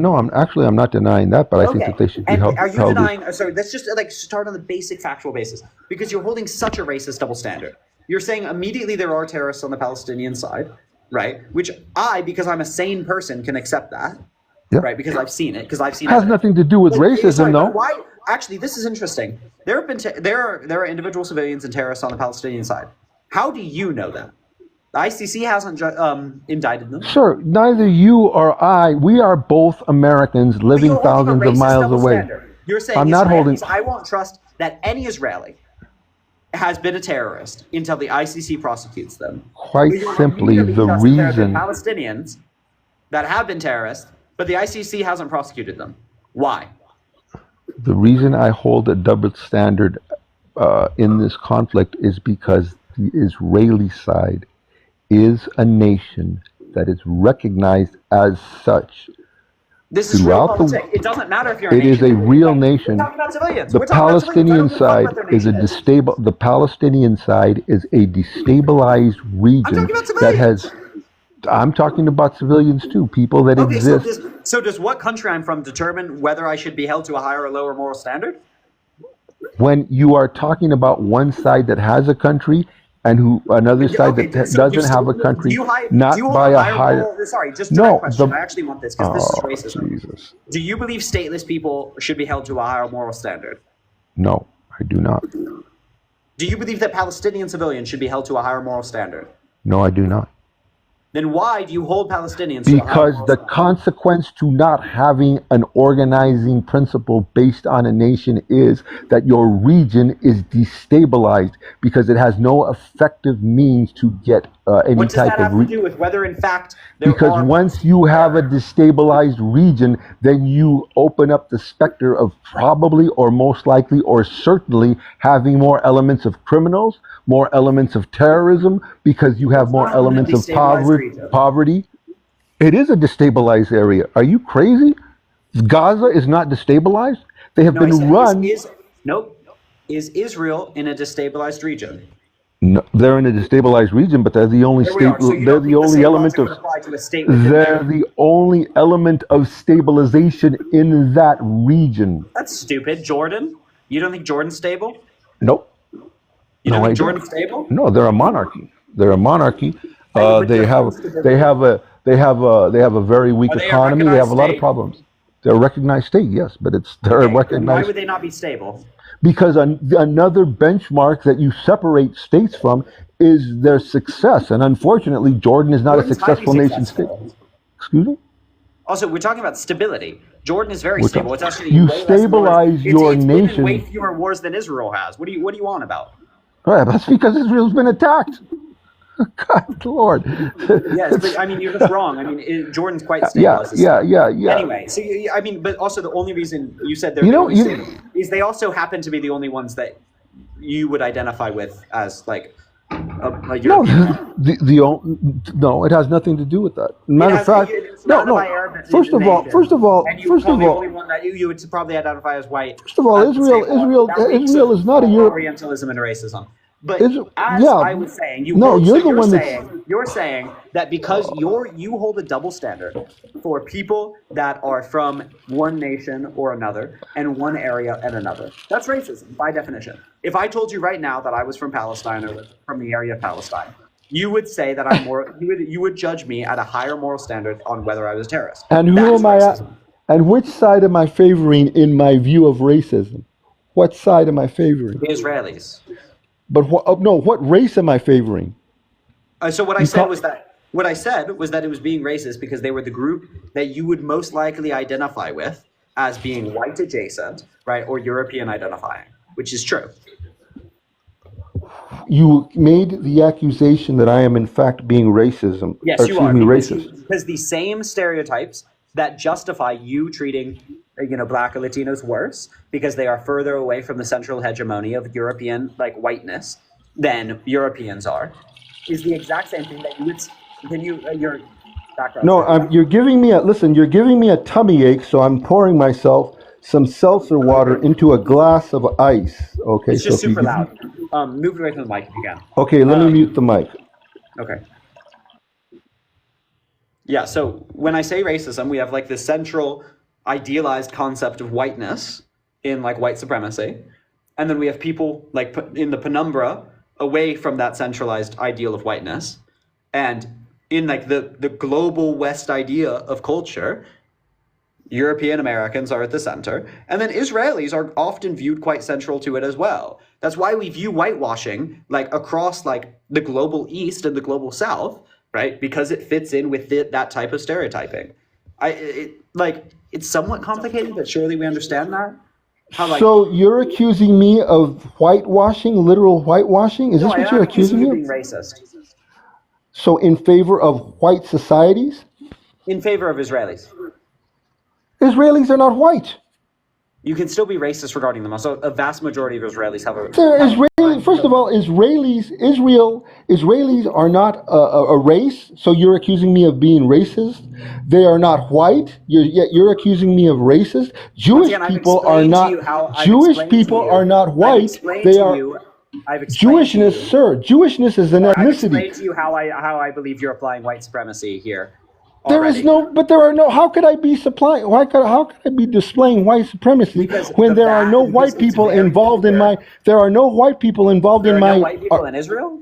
There are no white people involved in my argument. There are no Jewish people that are white. There are no Israeli. What are you on about? The Israeli people, the Jewish people are not white, sir. There are no Jewish people are not white. I am serious. Jewish people are not white. They self-identify. We get into a really complicated discussion of race, but like I have Jewish heritage and I am white. Yeah, you have Jewish heritage, but you're not Jewish. Are you Jewish? I'm one generation away from Are you Jewish? I'm one generation away from Israel considering me Are Jewish. you matrilineally Jewish? I'm sorry, wait. This is wild though, because this is like when it actually gets mind-numbing and super mega racist. Yeah, right? because you accused me of being racist, and you're absolutely incorrect. Let's really fucking get into it. Because Does race only go down one side of your family? No. Okay, then why the fuck would matrilineal lines matter?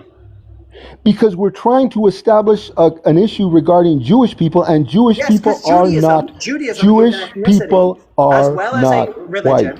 And it's like it's a complicated discussion. But you accused me of racism, and yes, you're being racist. Correct. Do you want me to explain why I believe you're being racist? I want to hear it. Great. So, by and large, when we talk about what like racial biases people have, okay, like if you see a darker skinned black person, most racist people will be more racist to the darker skinned black person than the lighter skinned black person. Okay? Even though neither of them are white. Do you understand that concept? Yeah, but what I want to know is when you said... Do you understand that? How you can be racist. I understand that. You can be less racist to this and more, like you're applying a white supremacist ideal to everyone dependent upon their proximity to the white supremacist hierarchy. Do we understand? I understand. Can I ask one question? Okay, cool. So what I'm saying is that you apply a stereotype, a racialized stereotype, to all of the Arab nations around Israel. You don't apply to Israel. And that is a dehumanizing and brutalizing stereotype that you don't apply to Israel, because Israel, in your view, is closer to the white supremacist center of culture. So when you use the words, which you use these people, who are you referring to as these people? Right now you said, in the context that you just used it, you said these people when you were referring to the Israeli side. Obviously, you were referring to the. Yes, I'm referring to all the civilians of Israel, right? Who we in our minds think of as an Israeli, right? As compared to those members of the Arab countries around it. Okay. So you're okay. So far we have established you are racist as it pertains to treating your concept of the Arab people and the Arab countries compared to the Israeli and the Israeli country. Give me 20 seconds to explain myself. Okay, to see my perspective, to unveil my perspective. So far, you've addressed these people as the Israeli people. You've addressed them as Israelis. We've also addressed them as Jewish. None of these people are white. None not of true. these people are of a race. It is true, sir. None of these people Are you are of denying any that there are white particular Europeans race. in Israel? No, I'm denying that Jewish people are white. Are There only are Jewish people in Israel? Malcolm X had Are red only hair Jewish people and in Israel? no, there Okay. are Are you white denying people that in. there are any white Europeans in Israel? No, I'm denying that there are Jewish people are not white people. That's what You I'm said saying. none of these people are white. None of the No Jewish people Israelis are are white. white? When I was referring to Are the there Jewish white people in people, Israel? yes, there are. They're Okay, probably wonderful. Scandinavian Are there people. people that are descendants of white people in Israel? Yeah, of course. Are the vast majority of Jews in Israel at least descendant of white people? They have white in them, but they're not white. They are no Fantastic. Okay, way. then I They don't are not care white. about what I would consider, by and large, to be a completely useless and inane discussion of whether religion can trump our modern concept of race. I Well, really then, if you're going to make accusations of racism, I You can would be racist suggest too. that you identify a race as what I've already as explained this part to of the you. element. But it makes no sense. You have It doesn't. yet to I've already establish explained this to what you. you. How the concept you have of people living in you. So you already homogenized and like And unified then the and concept of then people living in Palestine And as then, people living in by the stable way, areas and who are then like you being say, there. and then and then you make the accusation, which is completely false, but you make the accusation that the people that I am prejudiced against are Arabs, and Arabs aren't even a race either. So you have yet to establish any aspect of race regarding your accusations of me being racism, to which, in my opinion, I say with all due respect, sir, and objectively speaking, it kind of sounds like you're out to lunch.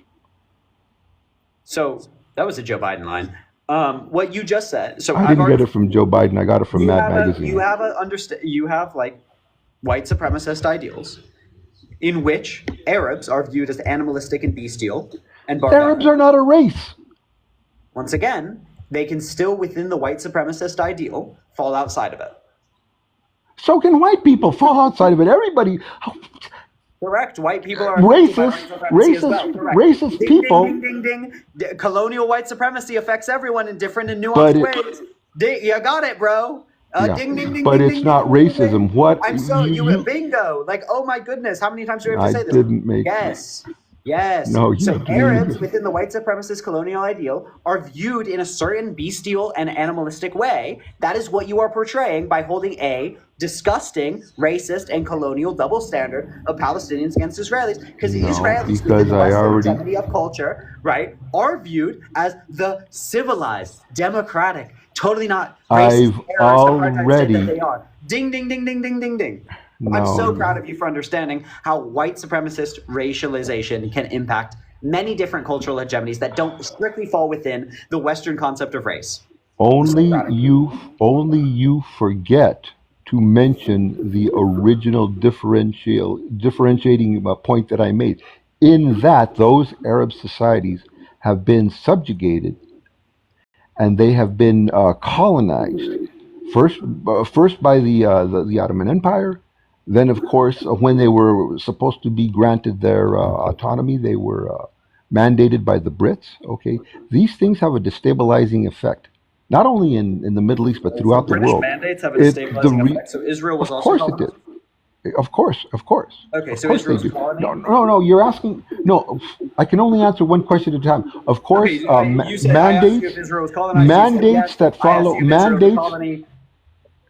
mandates that follow occupations, that follow colonization, yes, they have a destabilizing effect, not only in the Middle East, but throughout the world. It's why Honduras, it's why Guatemala, it's why even Mexico has the problems that they do, because they were colonized originally and they were unable to reestablish themselves as a unifying political entity after the colonization, and they fought into factions throughout You hit a special revolutions. interest of mine. You think Guatemala and Honduras are failing because of their original Spanish colonialism? Yes, I do. Of course I I think do. that's so wildly, insanely stupid when democratically elected, productive, good leaders of them were illegally overthrown by American CIA agents. Because once again, because they were seen They were as corrupt. destabilized by the We very can country have who that were- argument. Do you think America should continue supporting Israel? Yes, I do. Okay, Absolutely. so America is the destabilizing agent in the world. You could say that. But you The have reason no. Honduras is But failing is because America no. But I say assassinated their no. democratically elected leader. You The reason realize. Guatemala isn't See, failing once is again, because because America assassinated their democratically elected leader. The reason Belize is failing is because America assassinated their democratically elected leader. The reason Haiti is failing is because America assassinated their democratically elected leader and led to one of the largest embargo and smear campaigns known to the world. Same thing with why Cuba is kind of still succeeding what it is, because America's failed to kill its leader. We could go down the how many do we have to go? Colombia, right? Democratically elected leader killed. Chile, democratically elected leader, killed. Peru, democratically elected leader, killed. Argentina, democratically elected leader. Do you want to know what they did to them? They killed them. So America, so you are supporting America continuing to support Israel by suggesting that Israel is the stabilizing force when it is being supported by the most destabilizing force in the world for the past 30 years. Explain. quite simply for one reason, and one reason only. Because, by the way, I agree with most of what you said. However, the reason I still advocate for America is because there is a protocol that exists within superpowers, right? And it is a concept of power. It's quite simply put, before you interrupt me, quite simply put, if America is not at the helm, then one of two nation states will be either Russia or China. And I truly believe that if either one of those attains the power element that America has and replaces America as the quote unquote policeman of the world, that the world will be thrown into a much higher degree of destabilization. And this is the only reason, once again, the only reason why I advocate for America as the number one superpower and as the policeman of the world. Because if the Russians do it, I guarantee you, based on their Who was the history, last democratically elected leader that the China killed? excuse me? Who was the last democratically China elected leader has China not killed? ascended itself to the position of power that America has right now. It's But fascinating, though. once But China you does, would clearly say that China is number two, right? no, I would say Russia's number two. In what fucking world is Russia number two? We could talk GDP, we could talk population, we could talk military. In what world is Russian? By what metric would you say Russia's number two? Because I think that the Russians will establish themselves as, if America is in fact toppled as the primary superpower in the world, I truly believe that the Russians will establish themselves Why? Why? as the Like, most did powerful Red Scare nation in the propaganda world. eternally give you the anti-communist mind virus? What are we No, talking about? By what because metric is Russia number two in the world? because as by no metric right now, but I think that Okay, eventually by what's literally going. nothing. I think that what Okay, eventually, in the future then, what would allow them to beat out China as number one? because eventually I think what's going to happen is that China, because of the, oh God, if you let me answer the question, I'll answer it. Give me a Okay. metric. I'm going to give you a prognostication because I can't give you a metric, okay? Because what we're talking here is hypothesis, okay? So I'm going to give you why I think that the Russians will eventually attain the primary status in the world, okay? I think the Chinese have a tremendous burden regarding just the sheer numbers of their population, okay? And this must be overcome, and I don't think they'll be able to do it. Whereas on the other hand, the Russians, uh, they are more integrated into a society that aligns itself with the West, okay? And I think that the West will choose as a primary ally amongst the superpowers. They will choose Russia before they will China based on the racism of the West, yes. But right now, regionally speaking, the West holds the most powerful position. The United States as its leader, but I think that the West, Great, fantastic. speaking in I think general, that's wildly would wrong pick analysis, and I think Russia as their leader I also over don't China. think it's Therefore, they would project the power I'd like to primarily. speak now. Um, I So think it's just a insane. matter of power. That's all I'm Yeah, basing but it I think on. it's wildly stupid to suggest that if China came into power, right, as a nation state, they would begin doing exactly what America did, right? America is evil. I didn't say that. I didn't say that. No, you said that America needed to continue doing their evil shit, right, so that I they didn't maintain. say that either. Oh, do you I think Israel didn't should say that. continue doing their evil shit? I didn't say, I never used the words evil, and I never used the word which might get us banned on TikTok that you're using either. So no, what I'm saying is that once again, the destabilizing effect of having China as the primary aspect What would be destabilizing about having China as the primary aspect? because the West would never trust China. Quite Okay, but simply. the West currently doesn't trust China, and China Absolutely. But China doesn't currently trust the West. That's So if it right? comes to a choice, if the United States is eliminated and it comes to a choice of backing Russia. I'm talking right now with the economic power of America. I also don't really know. Well, what you're about. jumping We're trying to around. justify America continuing to fund a genocidal nation. I'm not justifying. I'm talking reality. No, I'm I said, saying, should America do this? That's justification. you want to know what I think? I think that yes, America has committed many, many crimes. I just want to be clear. We're trying to justify America doing something. Yes. No. Okay, No, we're trying to pick the West. What America should We're do. trying to no. What this is the way I'm going to draw the parameters of what we're trying to do. Okay, what we're trying to do is find the scenario where there is the least amount of destruction, and a unified Europe. Because you think that's the should. You think that's what should happen. You think No, I think that's what's going to happen. In other words, I don't care. I don't really care. I'm asking you. Well, what then should don't happen. ask me. I didn't. I didn't.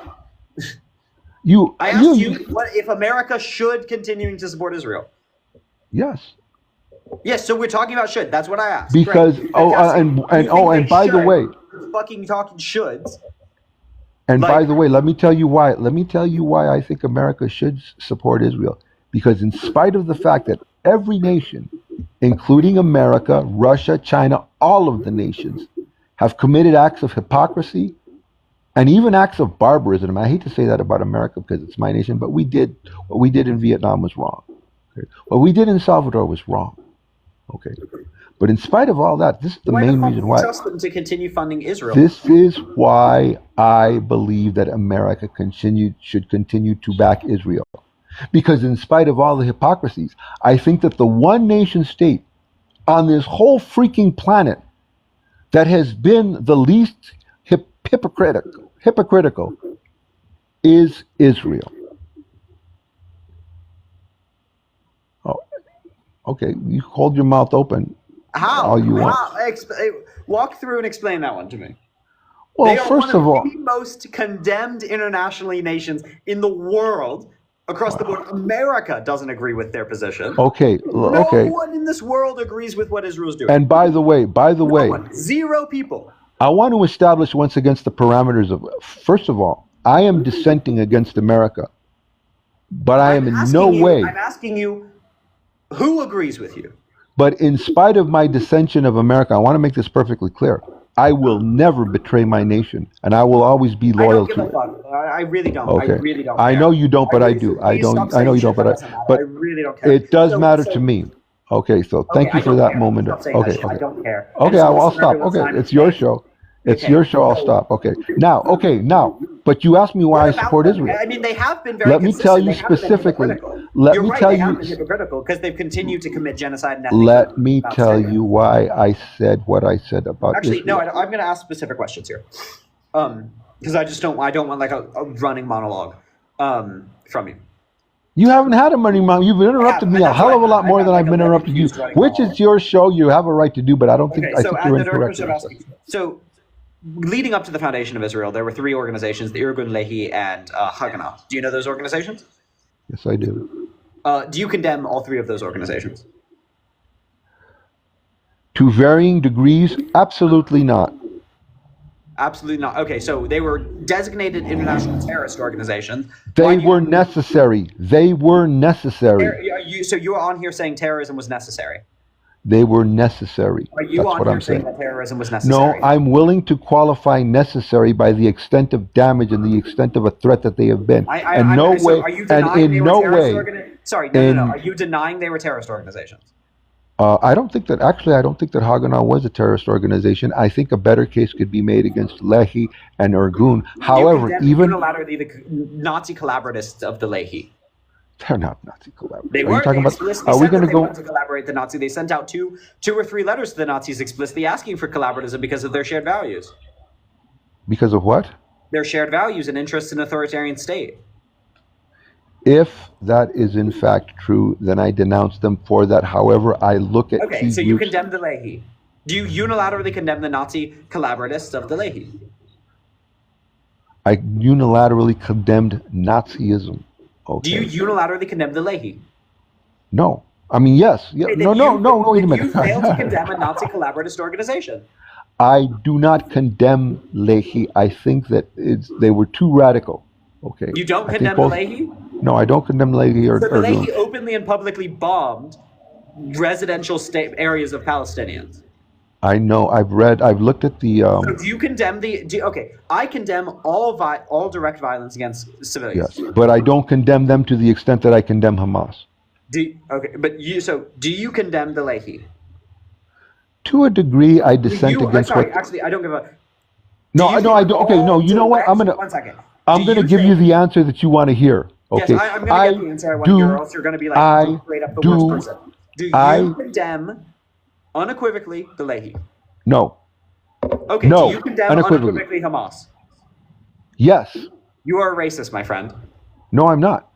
Okay, explain to me why you are unwilling to unequivocally condemn a internationally recognized terrorist organization that directly targeted Palestinians for the purpose of terrorism and attempted to establish a fascist terrorist state in the land that is now Israel. Well, okay. Number one, and I'll give you 3 reasons. Number one, because of what took place on October 7th. Number one. The Leahy? Okay. How does that have to do No, with the Leahy? this is why I condemn H group. Okay, I'm telling you why I I condemn agree H. with your condemnation of A group. That's fine. Okay. The Leahy, I'm asking you why you don't unilaterally condemn the Leahy. Because the Leahy never committed the crimes against humanity that How H many group civilians committed. do you have to kill for you to unilaterally condemn?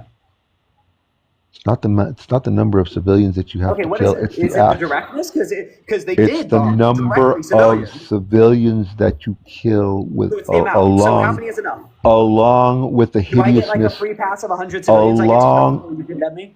It's the number of people that you unalive, along with the level of atrocities that you have committed, along with the number of So your. how many atrocities do I get to commit before you condemn me?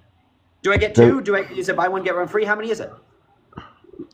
To the point where you are literally using your own people as cannon fodder and pawns to propagate your radical ideology, where you surround yourself with your own people to protect the lives of your operatives, where you unalive your own people, where you unalive your own people in mass in order to They unalive their own dis- people en masse? That's Yes, they fascinating. do.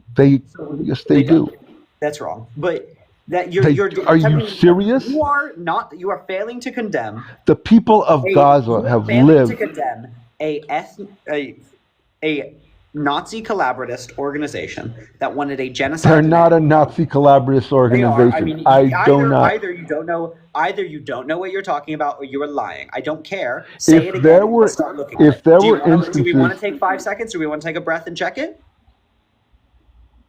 Yeah, go ahead. Is that what we want to do?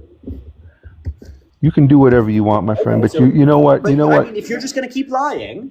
No. You know what? You can do whatever you want. But I'm going to just tell you this. That, No. If you're gonna keep lying about what you are supporting. So in 1940, Leahy contacted Germany with a proposal to aid German conquest in the Middle East in return for recognition of a Jewish state to unlimited immigration. Yeah, and you know why they did That that? is collaboratism. Yeah. Leahy Yes. contacted Germany with a proposal to Do aid you German sir, conquest in the Middle East. do you realize the Leahy situ- contacted Germany with a proposal to aid Give me German the- conquest in the give me Middle the East. give me the specific year that you're talking about, please. 1940. Do you realize, sir, in 1940, the Jewish people, as a people, were in such a desperate, hideous situation that they had no They were willing choice to collaborate at with the Nazis. that they had no choice at certain points to deal with the devil so that they could somehow salvage some working method to futilely, and as it turned out rather futilely, try to save their own people. They were desperate. They were backed into a corner. They were literally the whole world, the entire freaking planet turned their back on the Jewish people, and they somehow had to scratch out some element of some concept in order to save the lives of their people. And if it meant dealing with the devil under certain situations, I completely understand why they did it, because they were trying to save their freaking family members and the people that they loved most. They were when the willing to entire aid the world mass genocide of people within the Middle East to save What? people they own thought. Also, They- you're downplaying the common interests that they had with the Nazis. do you real? Oh my God! Because You- sorry, they- we're just going to continue going.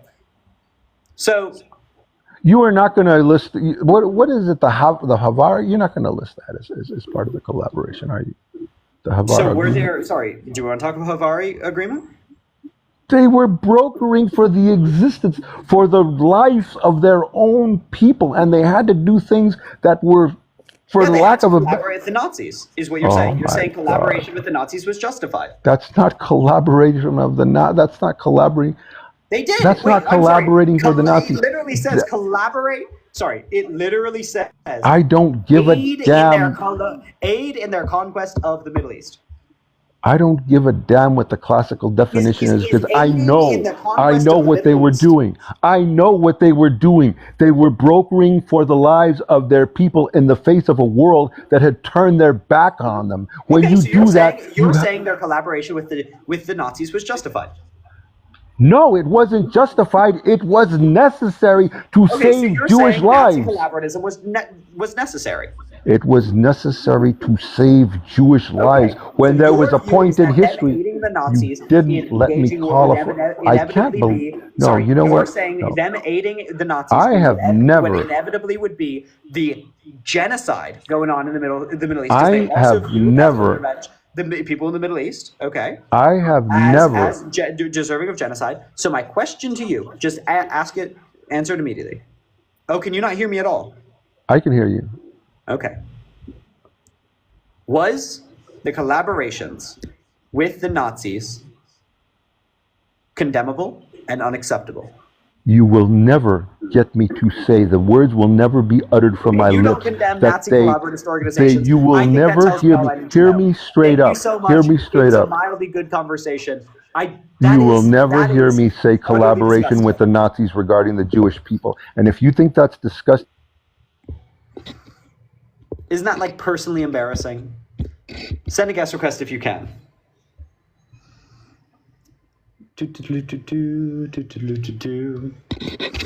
Yeah, I'm done with that. This is the thing, is if you're unable to condemn the actual literal Nazi collaborators, right, that helped found Israel, I don't know how in the world we can have a nuanced discussion about the right type of thing. Well, thanks so much for bringing me up. Hey, just really quickly, one thing. This guy, essentially, he's saying it's justifiable for them to do that, to collaborate and not condemn it. However, to save their people. But however, when H group goes out and does what they need to do to try to save their people with no unjust means, then all of a sudden now he can't justify it. So it's kind of hypocritical. That's all I wanted to say. I appreciate everything you do, Will. Love you. Of course, Trish.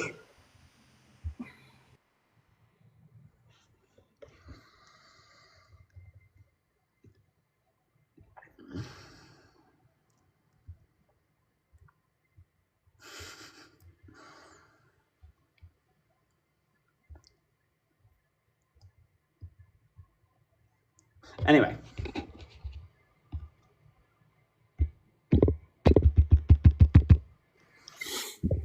Hello. Hello? What did you send a guest request to disagree on? I could be wrong, but I think I overheard you say that both the H groups are T groups. I was just wondering if that's what you said or if I just didn't hear that properly. Yeah, they are. Okay. What's your reasoning for that? Insofar as they use political violence or they use violence for political aims against civilians in an illegal way. Against who? Against at least in part civilians in an illegal way. So you don't. So you don't see. So could you see them? Could you see why people would call them a resistance? They can be a resistance group and still be a terrorist organization. Taking hostages is illegal under international law. No, yeah, I disagree with taking. I mean, if they take Taking hostages, hostages, that makes you a terrorist organization. no, It's a low bar. no. It just makes I you don't- like the second you commit a crime, you become a criminal. Yeah. So what I was saying is, do you believe in what's it called? If I believe in the right of an occupied people. I feel like people love to hyper focus on like the minority of things that certain people in the H group do, and they try to generalize the entire group. I just don't think that's right. I don't think that's fair at all. I disagree I with don't it. hyper focus. I'm just saying as like an actual matter of real fact. Regardless of the relevance or importance or proportion, they are in fact engaged in terrorist action because they are actively defending taking hostages, which is illegal international law. Just as Israel is, right? No, like there's no rhetorical issue here. Just as like an actual matter of fact, regardless of, we can talk whether I should focus on it, which I don't, or whether I should even say it publicly, like which like it's kind of like I'm just going to say what is true. But I certainly don't think a focus should be put on it. I agree, but just as an actual matter of real fact, they are a terrorist organization. Sure. So, I mean, I disagree, but I'm going to reply to someone in the comments, and then this will also back up my point when it comes to this as well. Someone said that the war started by Palestine when it didn't. Obviously, in 1948, they were occupied and whatever. So the hate group in Palestine came from, obviously, ethnic cleansing, displacement, murder, yeah, and the same happened in Lebanon when the H group in Lebanon were made in 1982.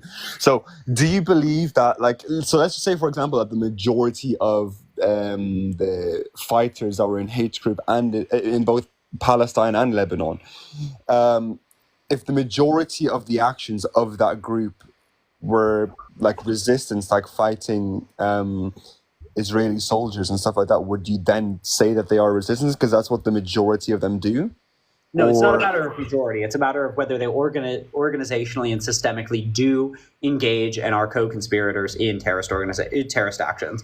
Whether those actions are one action that they organizationally and systemically act upon or multiple actions, it doesn't matter. As long as they organizationally and systemically support and act upon terrorist actions, they are a terrorist organization. Hamas and Hezbollah are doing that.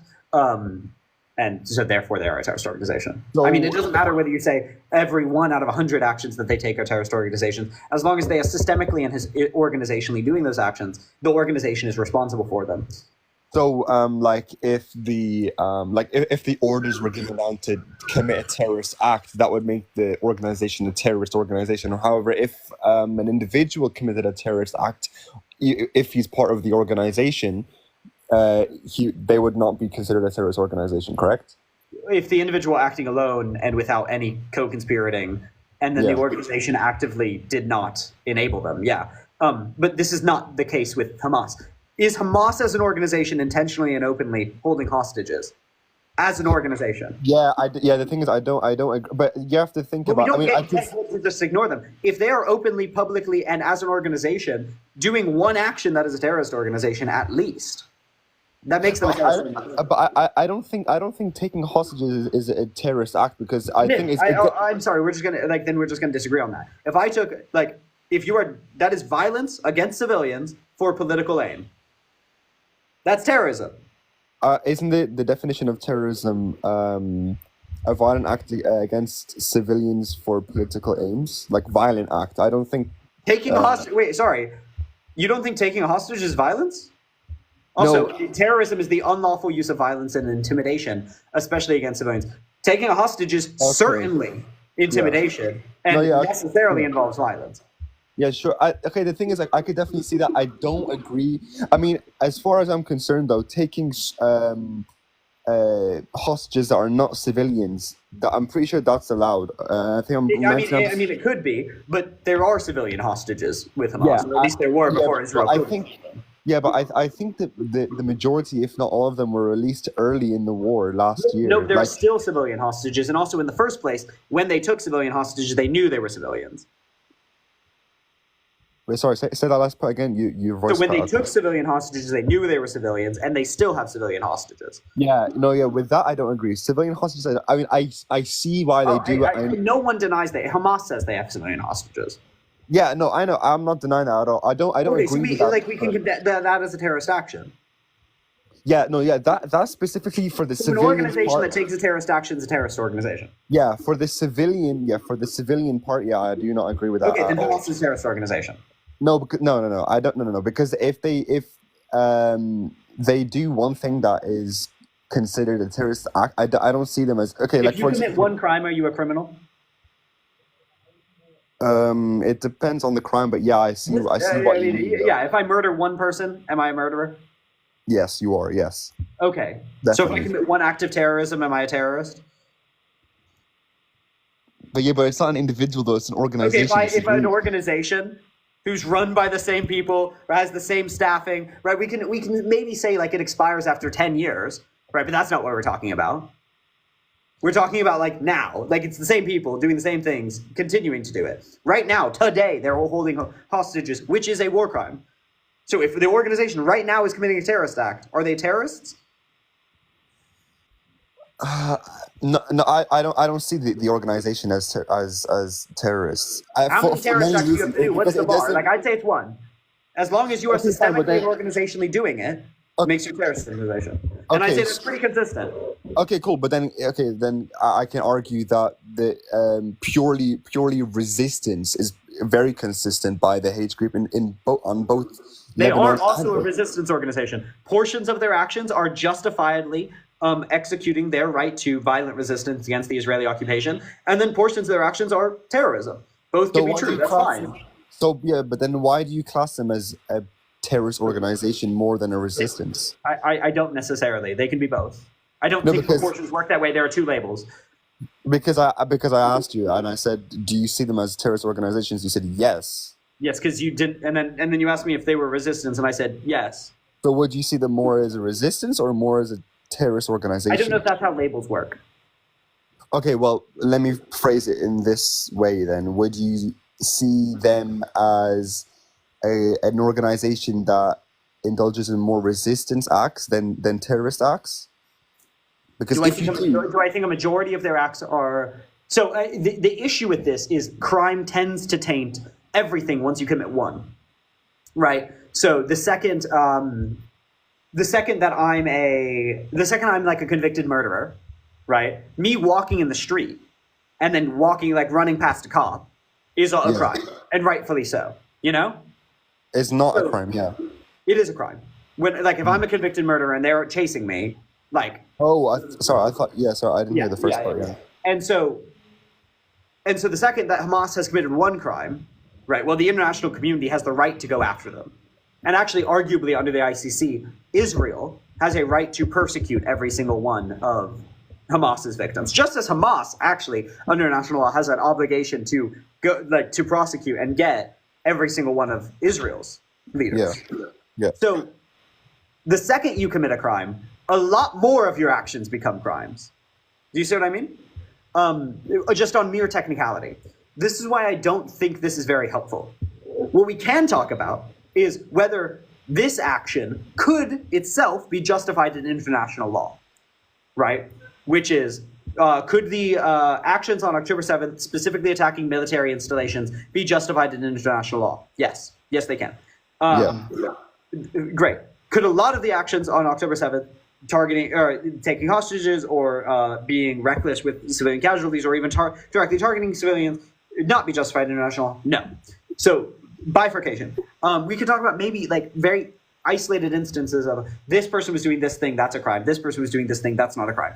Interesting. I don't think it's that helpful because I think ultimately the solution is the same. Whether it's terrorism and they've lost their mind, right, or it's fully justified and they have really good lawyers, which I don't think they do, right, that are telling them precisely where to strike, what to do. I don't think that's what's happening. The solution's the same. The solution is for Israel to stop occupying them so that there's no question of the extent of resistance and there's no necessity of violent resistance. So this debate isn't terribly helpful to me. And I think by and large, it leads to a lot of infighting that's entirely unnecessary. Okay. So just to make it clear then, so yes, you believe that they have done acts of terrorism, but you also believe that they're consistently doing acts of violent resistance under international law against the Israeli soldiers, not just from October 7th, It's but hard last to year. say but that them before. as an organization have, because once again, the second that you become a terrorist organization, you lose your right to do really anything, right? There's an issue there. Yeah, okay, but then I would argue that Were they not themselves? Yes, some of their actions would be justified and legal. Yeah. Sure, but I see the thing is I could argue that so taking civilian hostages, obviously, like I don't agree with that at all, but then I could say It's a I terrorist see what act. Yes, it's a terrorist act. but then I can see cool. First of all, all of the hostages that have came out. First of all, like besides the fact that they've been treated well, they've been fed and whatever. That's fine. But then I kind of see why they have taken civilian hostages in the first place, which is to trade the Palestinian hostages taken by Israel that have That's been not how law works. Like law isn't real politics. Like it's just the law. They broke the law. It's a crime. Like, but then if you're dealing with Israel, following the law only to go so far, because obviously if you want to then you get the label of terrorism. Like it's kind of like we have international law for a reason here. And if you think it's wrong, we can talk about why it's wrong. I think generally it's pretty right. I think actually international law is better than the vast majority of analysis on this. And we can talk about it. But it is just true, if we're using the words as what they mean right now, they are they could be labeled aptly as a terrorist organization. Okay, the thing is, I can completely see why people. If we're talking legally, as in taking civilian hostages, and stuff like that. Legally they have that. Taking civilian hostages is a terrorist act. Okay, I can see what. And now personally, I don't see the group as terrorists, even though they have done, like you said, taking civilian hostages. I see them consistently as a resistance. But I was going to say that they're also consistently committing a terrorist act, right? By keeping the hostage. But then this is what I was going to say though, is that obviously dealing with Israel legally only goes so far. They've been breaking the law since the illegal occupation in 1948 and whatever. But I believe that if you were a Palestinian child, man or woman, and you were behind Israeli bars for no reason, I don't think because obviously the ratio of Israeli hostages to Palestinian hostages that have been traded is like for every, I don't know if you know, I think hundreds of Palestinian hostages were traded for, I think, a handful or a few dozens of Israeli hostages. Like the number is like like it's a lot bigger. You can say it's a good strategy. That's fine. Like on a matter of real politics, that's fine. So is like being a corrupt politician in like Indonesia. Like, I don't care. Like it's a good. The thing is, it's a good strategy. But then you could you need to see it from their point of view, why they would do it. I understand why they're doing it. I have a real analysis as to why they do it. It just doesn't hinge on whether they're a terrorist organization. Yeah, okay, cool. If you're just basing it purely off law, regardless of whether that it's justified, whether or not justified, that's fine. Whether or not okay, cool. I believe I can see why they do it. Morally, I'm not 100% sure about it, but I would partly agree with it. But under the law, specifically under the law, then it's illegal, and I could definitely see that. But then would you say the same for the hate group in Lebanon? Because that's completely different than the hate group in Gaza. Their explicit stated goal was to be complicit with Hamas. And so if you're complicit with a terrorist organization, that openly as well, you get the crimes of that organization, just like people. Sure, but then I could just argue the same way that you agree that a lot of the acts that the hate group in But there's in no Gaza argument here. does- Like the second you're complicit, you're complicit, you're complicit, you're complicit. Yeah, Like okay, the but second I I'm was going to say that complicit in one crime, I'm a criminal. no, because I was going to say that they see them as both Hamas sees Hezbollah as a resistance, Hezbollah sees Hamas as a resistance. They obviously we can argue about legalities and stuff like that when it comes to terrorism and taking civilian hostages. Yes, they're both terrorist organizations. What's the direct question? Oh, big. Okay, wait. Would you say any army in the world is not a terrorist? The Or Swiss have Guard. done terrorist things, like terroristic The acts. Swiss Guard, probably. Okay, well, that's that's one out of 190. Yeah, it's really hard to follow the law. Okay, but It's then supremely hard to follow the law. Like, most people are not criminals. Like, it's very difficult to follow the law, yes. okay, wait. So you would agree that the Yeah. American. Wait, the United States Department of Defense is like the largest largest violent terrorist organization in the world, of course. Okay. I mean, look, Obviously, are you kidding me? I hate the Department of Defense. Okay, like the thing is, if you're going purely based off law, then I think every single country would have done certain terroristic acts. Bingo. Yes. Boom. Okay. If you're going off law, but I'm not talking specifically about I'm law. not what the word means. I'm using the word and applying it to the things. Yes. Okay. If you're talking about law, then okay, I understand that. I was talking about like actual like resistance acts, like strategies and stuff like that. I wasn't obviously if you're going to talk about law, then every country in the world would have done something that's illegal that would make them considered a terrorist. Yeah. Okay, well then, okay, thank you. Then there's not really that much we would like disagree on. So thank you for that. Beautiful. Thank you.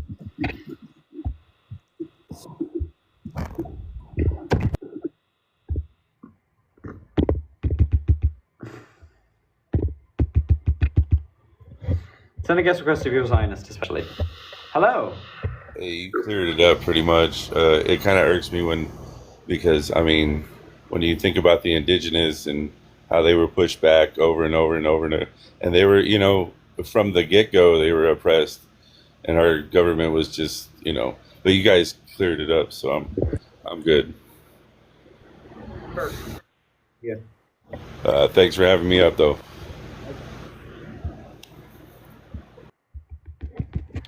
Okie dokie. We got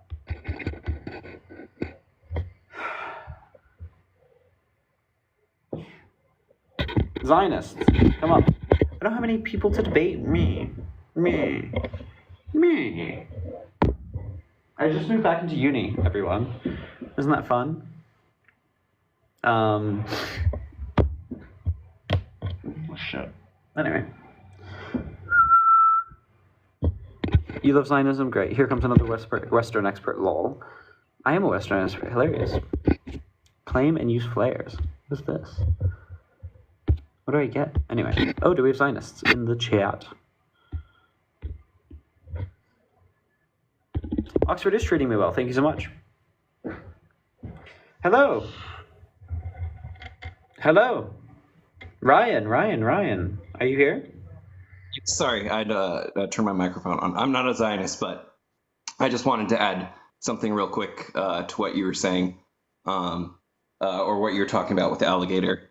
And specifically, like the example I was thinking of is the IRA. The IRA was both engaging in resistance acts and also is recognized as a terrorist organization. So I thought that was a good example. And I think he was more arguing from a justification and ethics side of things rather than legality side of things. But yeah, I just want to state that. I don't know. Do you agree? Yeah. Yeah. Cool. Have a good one.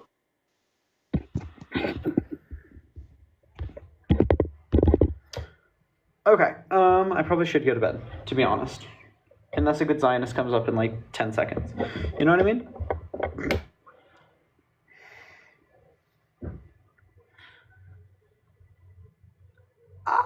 Also, guys, all my friends, everyone's getting famous, and I'm really sad about it. I'm just kidding. I'm not that sad about it, but I'm a little sad about it. Guys, I'm a big adult. I have to go to bed early now. It's so sad. Like Parker, booming. Dean, booming. What's happening here, everyone? I know. Maybe I should have. No, right to Jubilee. Get me on there. Can I call in? Because I don't want to fly in. I got a lot to do. I should debate on Jubilee, in fairness, actually. I do really well. Can they bring in the white boy for Israel, though? Like, you know what I mean? They do go live every day. Yeah, I can't go live every day. It's kind of sad. But, like, why is Dean being canceled? I didn't know it.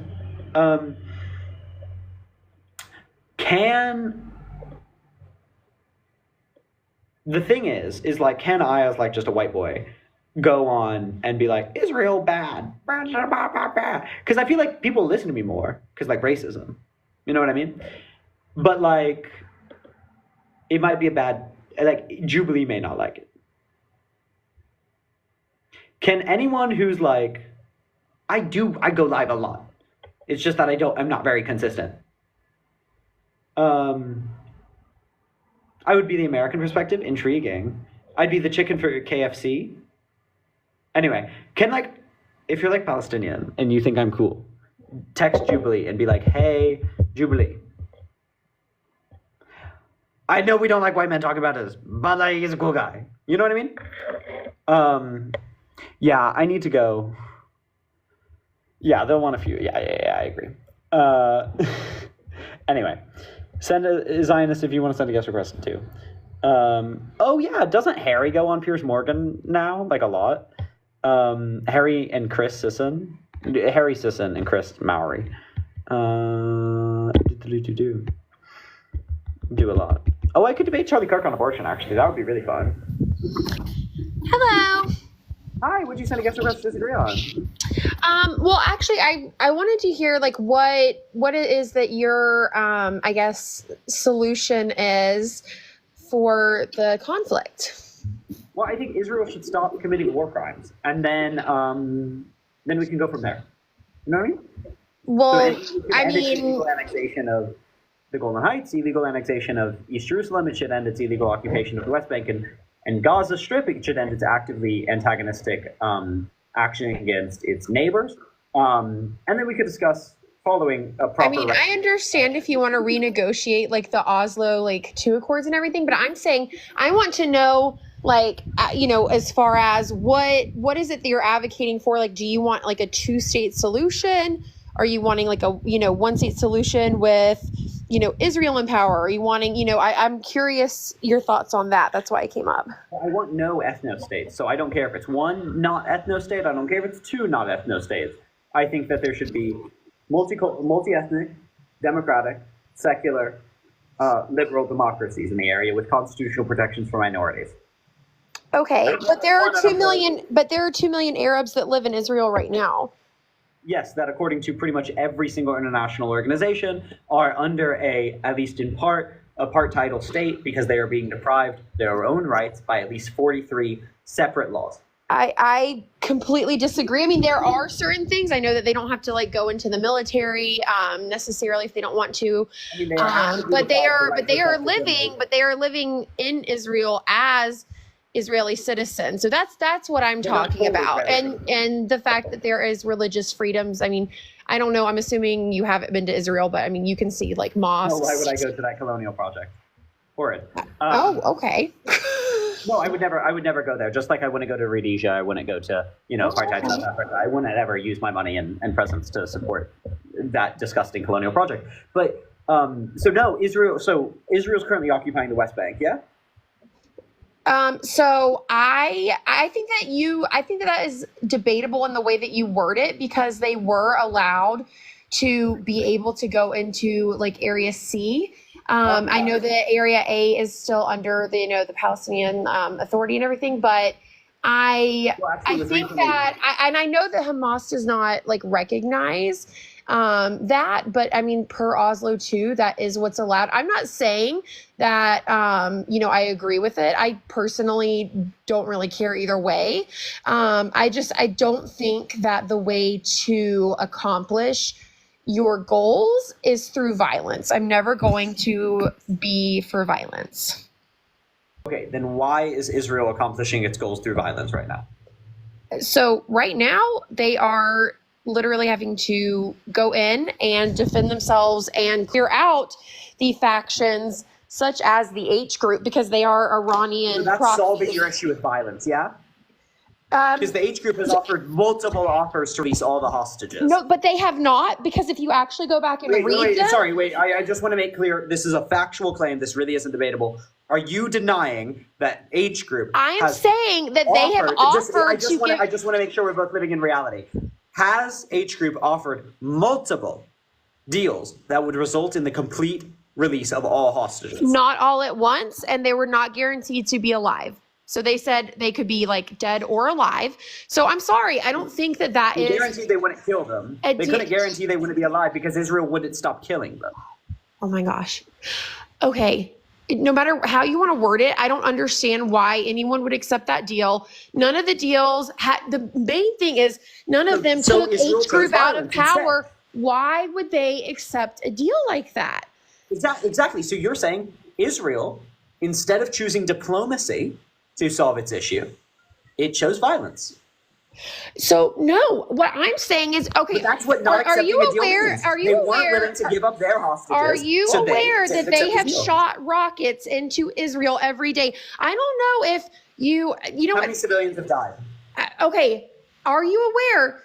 Oh, the reason that Israeli citizens have not died is because Israel invested in bomb shelters. Just like if H group had actually cared, if they actually cared, They invested billions of dollars into the Iron Dome technology. Let's be real about what's happening. The reason Israel is able to survive those rockets is because of America's billions of dollars invested into your military-industrial complex. Sure. Okay. I'm not here to argue that. I'm saying no matter what, that's why Israeli citizens are not unalived, because they've had rockets shot in every day. Now, H group could have built things like that for the Palestinian people so that they would be protected. They knew, hey, you know what? We're going to go in. We're going to do this big attack. Obviously, Israel's going to come back. Let's make sure our people are okay. No, they didn't do anything, nothing to make sure that their people were okay. And I mean, that's that Israel stopped the transfer of pipes from going into Gaza since 2013, right? Well, I wonder why, because they were using Aurora, you just have to get your story straight. No, I just told you the story. There's no story to get straight. How are you going to build a bomb shelter without concrete entering? So there are things that can come in, materials. It's just specific. Israel banned pipes Israel banned pipes from entering Gaza. If you're referring to the ones they used to make rockets, yes, but they still had other means. So Israel unilaterally banned pipes from entering Gaza. They banned cilantro why from do you have entering to have Gaza. pipes to make a bomb shelter? It's just concrete structure. Homie, they banned almost every single building material you could imagine. They banned chocolate from entering Gaza. They banned cilantro from entering Gaza. They had a unilateral, complete blockade, one of the worst in the world, one that the UN condemned as a war crime and a crime against humanity. First off, I will say this about the UN. I absolutely do not respect them. They put the Iranian regime in a chair under humanitarian rights. So I absolutely do not respect anything they say. You don't respect the foundation of Israel, which was built upon the UN? You don't believe Israel has a right to exist? I'm talking about the UN as in modern day, present day UN. You get to cherry pick when the UN's respectable. Hello, they put the Iranian regime in a chair for human rights. Do you know what the Iranian regime is doing to my people? Do you know how chairs are determined on committees in the UN? No, I'm saying, do you understand the fact that they hold power? I'm saying it doesn't matter how they get there. What I'm saying is that that is who is part of the decision making. Yes, Iran is a country in the world. Yes, correct. It's the Iranian regime. Is that what we refer it to? Because they are. That's how you refer to it, because you want to dehumanize Iranians and you don't understand the country. I am Iranian. I have family there. Oh my God. That's fine. You can refer to it as the Iranian regime. We have been occupied since 1979. We are occupied. That is what we refer to it as, because the Iranian regime is not representative of the people. What external peoples occupied you? The Iranian regime. Hello. Are they external? So okay, let me explain to you right now. So the Iranian regime they call themselves the Islamic Republic of Iran. RGC, I know. Yeah, thank you. So they are occupying Iran, and if you didn't know, they have 20%. By that logic, the American government is occupying America. That's what? I'm sorry. What? I'm sorry. What did you say? By that logic, the American government is occupying America. No, because okay, you cannot come to power the way that they did, and maintain power the way that they have and not be considered an occupying regime. But anyways, that's not what occupying means. Do you know what the Iranian regime is currently doing to my people in Iran? I'm aware of the vast human rights violations in Iran. I'm also aware of the vast human rights violations in Israel. If we want to talk about human rights violations, are you seriously? You are not seriously comparing what the Iranian regime is doing to my people to Israel. Is Israel lynching their people? Are they doing that innocent people? Are they doing that in mass? In the West Bank, in the West Bank, terror mobs, death squads of West Bank settlers have lynched Palestinians with utter impunity. So absolutely, they're lynching their own people. God. There are not, so people, okay, this is what you're not understanding though. So if people do something wrong, which they will, because there are flawed people in why did the Israel U.S. as well, State right? Department condemn Israel for not coming after West Bank settlers who killed Palestinians? I would absolutely condemn that. But what I'm saying is condemn Israel for doing it, because the U.S. State Department did, Amnesty International did, Human Rights Watch did, the ICJ did. Condemn it. Okay. If they did that, then yes, of course. Why do you not know if they did that? Don't you care? No, I absolutely do care, but I'm not sure then which why do you not know that? Why do you not know about I'm one not of the sure what largest situation Why do you not are know? referring It's one of the to. only actual things that the entire human international community has agreed upon. Okay, also the I don't know ICJ president has also sided with the Iranian regime over Israel the past 12 times. So you're really not going to 12 times? That's not going to mean much. 12 times for what? What 12 times? The past 12 times on votes. You can go on and votes. look. The Iranian. Wait, sorry. What votes? Votes in what?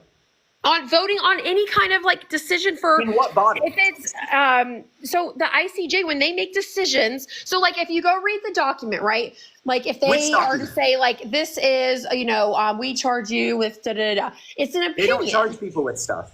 Oh my God! I'm just telling you no, that what document? What people? What votes? Iran has not been indicted under the ICJ, right? In compared to Israel. Oh my God! Are you okay?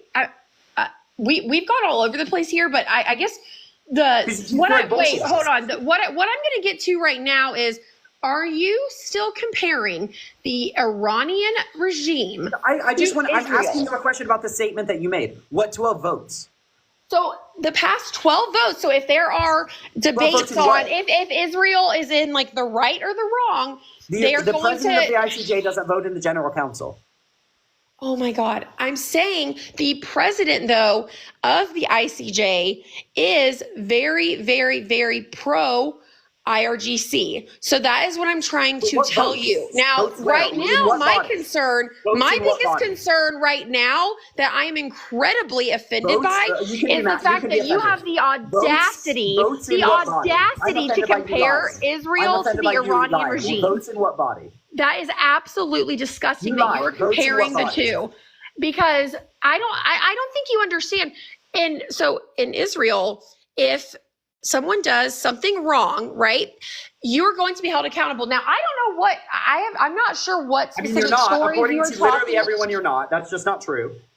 Okay, I am saying that you're wrong. Hopefully, ideally, most of the time they are.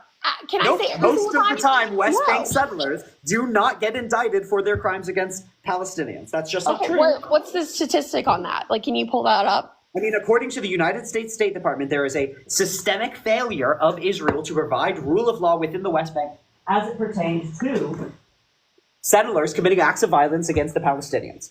Okay, and I condemn that. And also, that's where I think you're a little bit not understanding as well, because I don't know if you're aware, but the settlers, they are extremely anti the Israeli government because they do not like that the Israeli government goes in and tells them they can't do it. These like quote unquote settlers, you're making it sound like this is a huge group of people. Can we back up for 2 seconds? Because I haven't been allowed to like make a point here yet.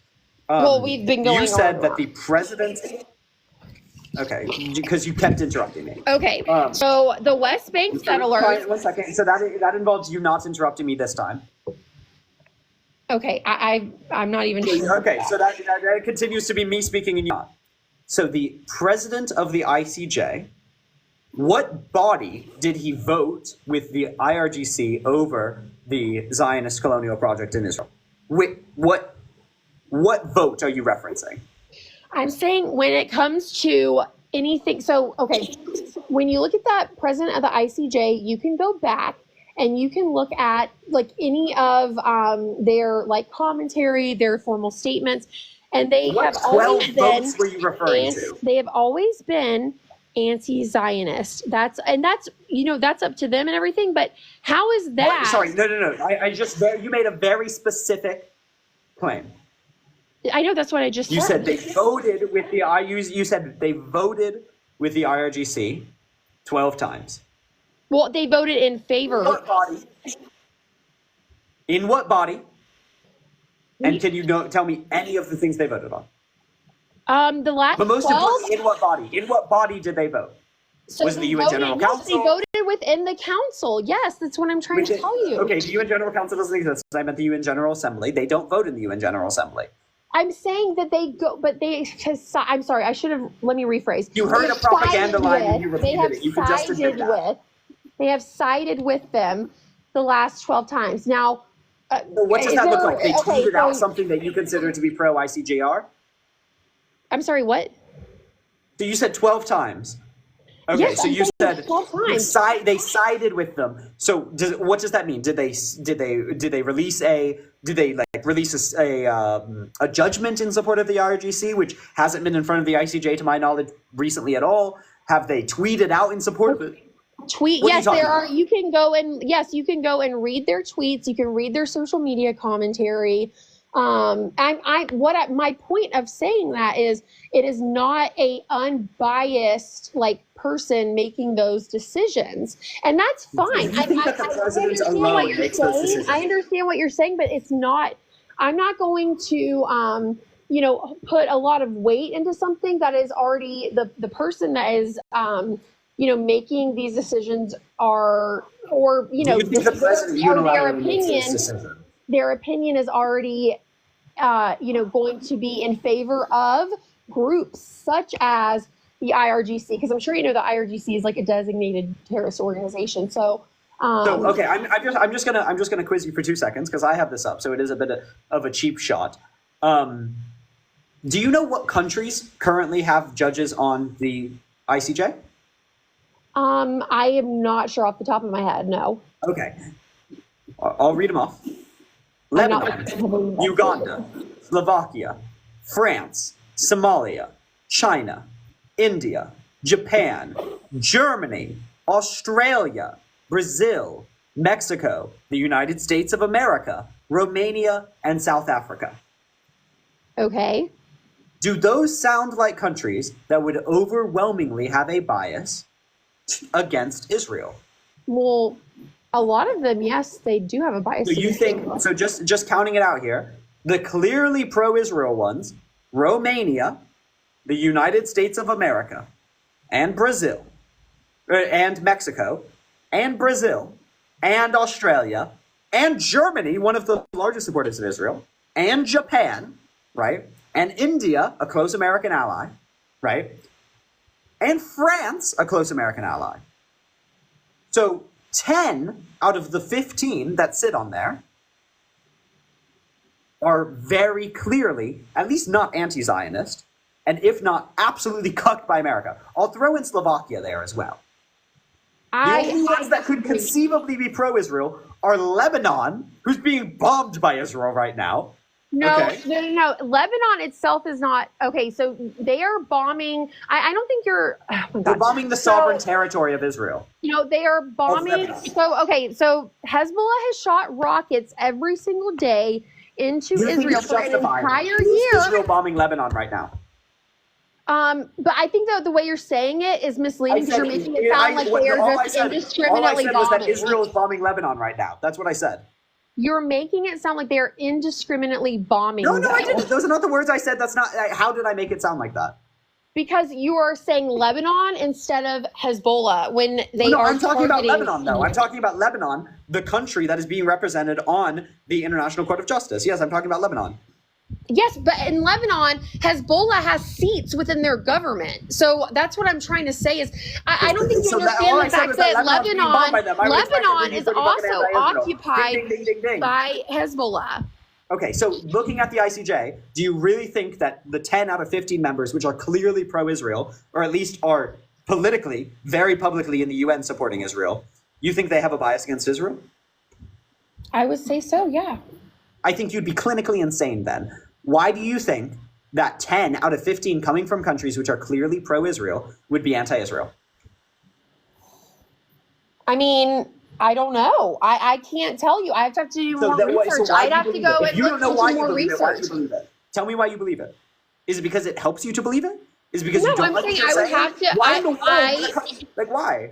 I am not going to make a judgment either way until I can go and look into that more. So then why did you make a judgment?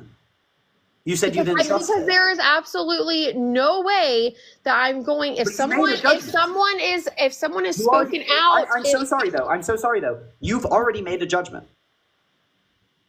You already said that you didn't trust the ICJ because of one person. I mean, yeah, you know what? That is true because of the so president. I'm providing you more evidence.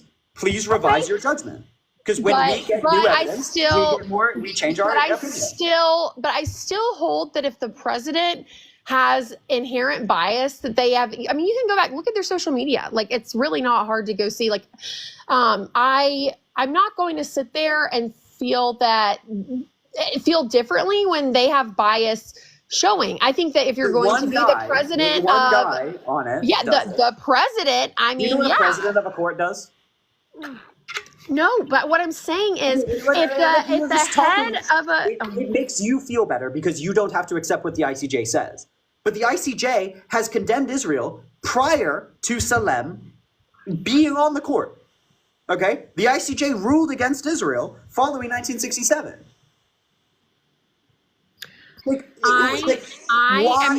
Aurora. You're like going on about this, and I already told you I will have to go. Nothing's going to change your mind. And look up. Oh my God! What can I show you that would change your mind? Well, you probably can't show me anything. I will be happy to go look at it on my own. I will go look at it on my own and come back up. I would be glad. So would you trust any third-party international organization? I'd have to look into it on my own because I like to look at the party. I like to look at who is in it. I like to see. I don't care. You're holding an impossibly high bar. Where do you get your information? Because the only way this discussion works, right, is I show you the evidence I have with the information I have, right? And you show me. If you want me to actually be pulling up sources, then I can switch and get on my laptop. Yeah. But Aurora, like I have them off the top of my head because when I do analysis, I do it because I want to understand actually in a non-biased way, right? Well, I understand what you're saying, but you're just not going to believe anything. When I'm discussing this with you, so when I came up here, I asked you what is the solution moving forward, and you didn't want to talk about any of that that's going on. Sorry, that's not true. I answered you. How did you answer me? You don't think I answered the question that you asked? I don't think that you gave me a walkthrough of what you. Did I answer the question? Sorry. You don't like the answer. Did I answer the question? You didn't give me a direct answer. No. I said Israel should stop committing war crimes. Did I not say that? But that is not a solution. You don't tell me anything. That does not tell me your solution. I really hate this. Aurora, if there's one thing that like everyone who's ever watched me knows, I don't like liars. Right? I don't like when people just flagrantly lie. Okay, but you did not give me a solution. We're just not going to play this game. You said I didn't want to talk about any of that, right? And then you said I didn't answer the question. Yeah. I'm going to give you one more chance. Saying that you do not want Israel to commit war crimes is not a solution. Did I answer your question? No. Saying that you don't want Israel to commit war crimes. What is your plan? Sorry, when you said what is your plan? That's your feeling. You don't want that to happen. Okay, but I'm saying what is a actual like concrete plan, like in reality, like in reality, Israel. The plan. So the plan is for Israel to stop committing war crimes. Okay, but that doesn't tell me what you want long term for the solution. I want long term before. So I did actually. I said I don't care if it's one state or if it's two state. I want a secular democratic multi. Right, but then Aurora, you're just a liar. I'm going to stop you right here. I already Aurora, told you, though, Aurora, that you're there are justifying- 2 million Arabs and they hold seats in the government Aurora, in Israel. Aurora. So, Did I no, tell but you so I what you're wanted saying a- is already happening. So after that, that's when you.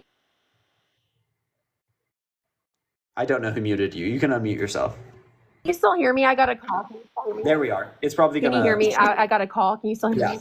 Okay. Let's take a chill pill. Aurora, did I tell you what I wanted to long-term see? You didn't tell me what you wanted it to look like, but then you said you. So after I explained to I'm you. going to repeat this question, Aurora. Did I tell you what I'm going to repeat it, and you're gonna answer it. Did I tell you what I wanted to long-term see in the region? You did, but not after I corrected you and already explained that. Aurora. I already explained to you. So did that I? Israel What is part a of the question did I democratic- answer, Aurora? Oh my God. What part? I told you what I thought the first step was, and I told you what the long term.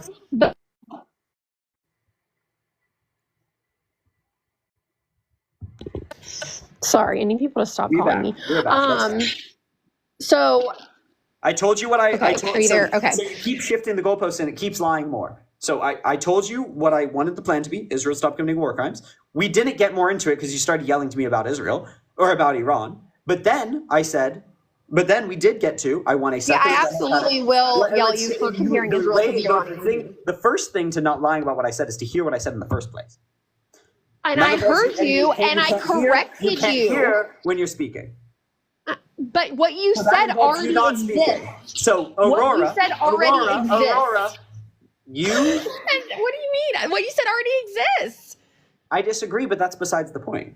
Well, you can disagree all you want, but that is the fact of the matter. There are multiple religions in Israel, multiple religions, multiple ethnicities. Aurora, did I answer your question? No, because you gave me an answer of something that already exists. So you didn't like my answer. So I did give you an answer. No, you're giving me a solution that's already exists. So how is that an answer? So not only did I answer your question, I answered your question with a solution. No, because the solution already exists. We disagree. I gave you a solution I don't think already exists. So I've given you but you may not think that. But Aurora, what we've discovered is that and 2 million Arabs live in Israel. Aurora, we're not going to get onto this until you in the government. I just don't respect you enough right now. You need to not lie about what I said. Did I give you an answer? You gave me an answer, and I countered that with information to show you that that's already in place. You're not allowed to speak until you admit that you were Aurora.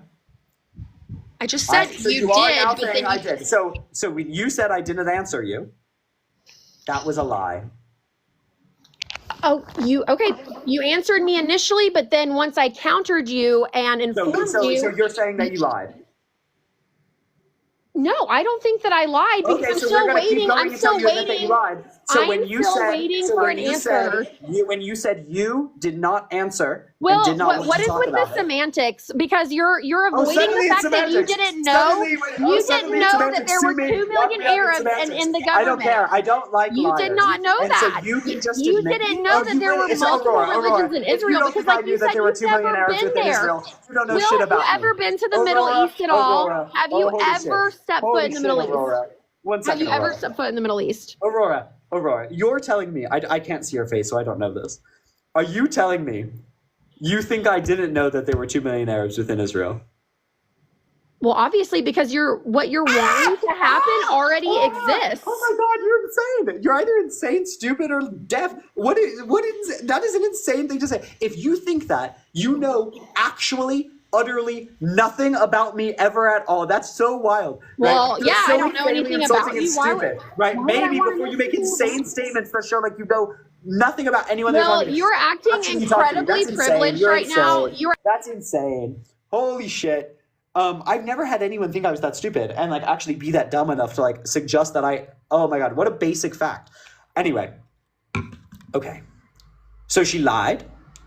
She insulted my intelligence for no reason. You could watch like 2 videos of mine ever. But it's fine. We're just going to go back. Sorry, Will, that I have not, cared enough to learn about you as a person because you're so special. Then don't lie about me. Oh my God. How am I You can just be a- lying about you? You Did said I that I call didn't- you okay, great, unintelligent? sure. No. Tell you. Actually, you called yourself unintelligent because you're accusing me of thinking that. I never said it. You did. Explain that one to me. I didn't say that you were unintelligent. You accused me of that, but I never said those words. Now, you may have felt that you looked unintelligent, but I didn't say that. No, assuming that I don't know one of the most basic facts of this discussion would be suggesting into unintelligence. That's what I said. Secondarily, Aurora, you did lie about me. You said that I didn't answer your question, and now you Oh believe my that I God. did. That's a lie. Okay, Will, to me, in my perspective, you have not answered my question, no, because you gave me a solution that already exists. So when you So said, my when you said that, you have not. So 2 minutes ago, Aurora, 2 minutes ago, when you said that I did answer, were you wrong then? You know what, Will? If it is this important to you, if it is this important to you, It is. Admit it and apologize. There we are. I will It is that absolutely not important. apologize because to me, you have not answered then I the don't know how we're question. going to keep going. I don't know. We're both fully grown adults, right? We're both perfectly capable of admitting when we were wrong and apologizing and moving on. You're choosing not to do that. I don't know how to move forward with someone who is unwilling to admit when they were incorrect. They've To shown that me, they were you have not incorrect. answered. You have But admitted to that you were me, incorrect. in my perspective, you have not answered me. You can just say, yes, you answered my question. When I said you didn't answer my question, I was wrong. You know I'm what? sorry Well, just that. for the sake of, so we can continue, I will say, yes, I'm wrong because it doesn't actually And matter. apologize. I'm This sorry about conversation, lying. I'm not going to remember this in like And so all 15 you can minutes. say So is, sure. yes, I was wrong, and I'm sorry I lied. Sure. There you go. Say it. Oh, yes, I was wrong. And I am very, very sorry, Will. I'm so sorry that I offended your ego.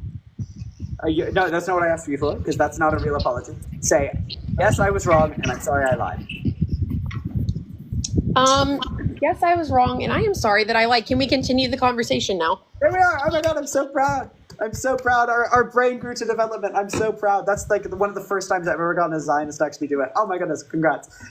You would be amazed how immature all of y'all are. Anyway, let's keep going. So I said that I want a multi-ethnic, liberal, secular democracy in the entirety of the area. Do you think that there is a multi-ethnic, liberal, secular democracy within Area A of the West Bank?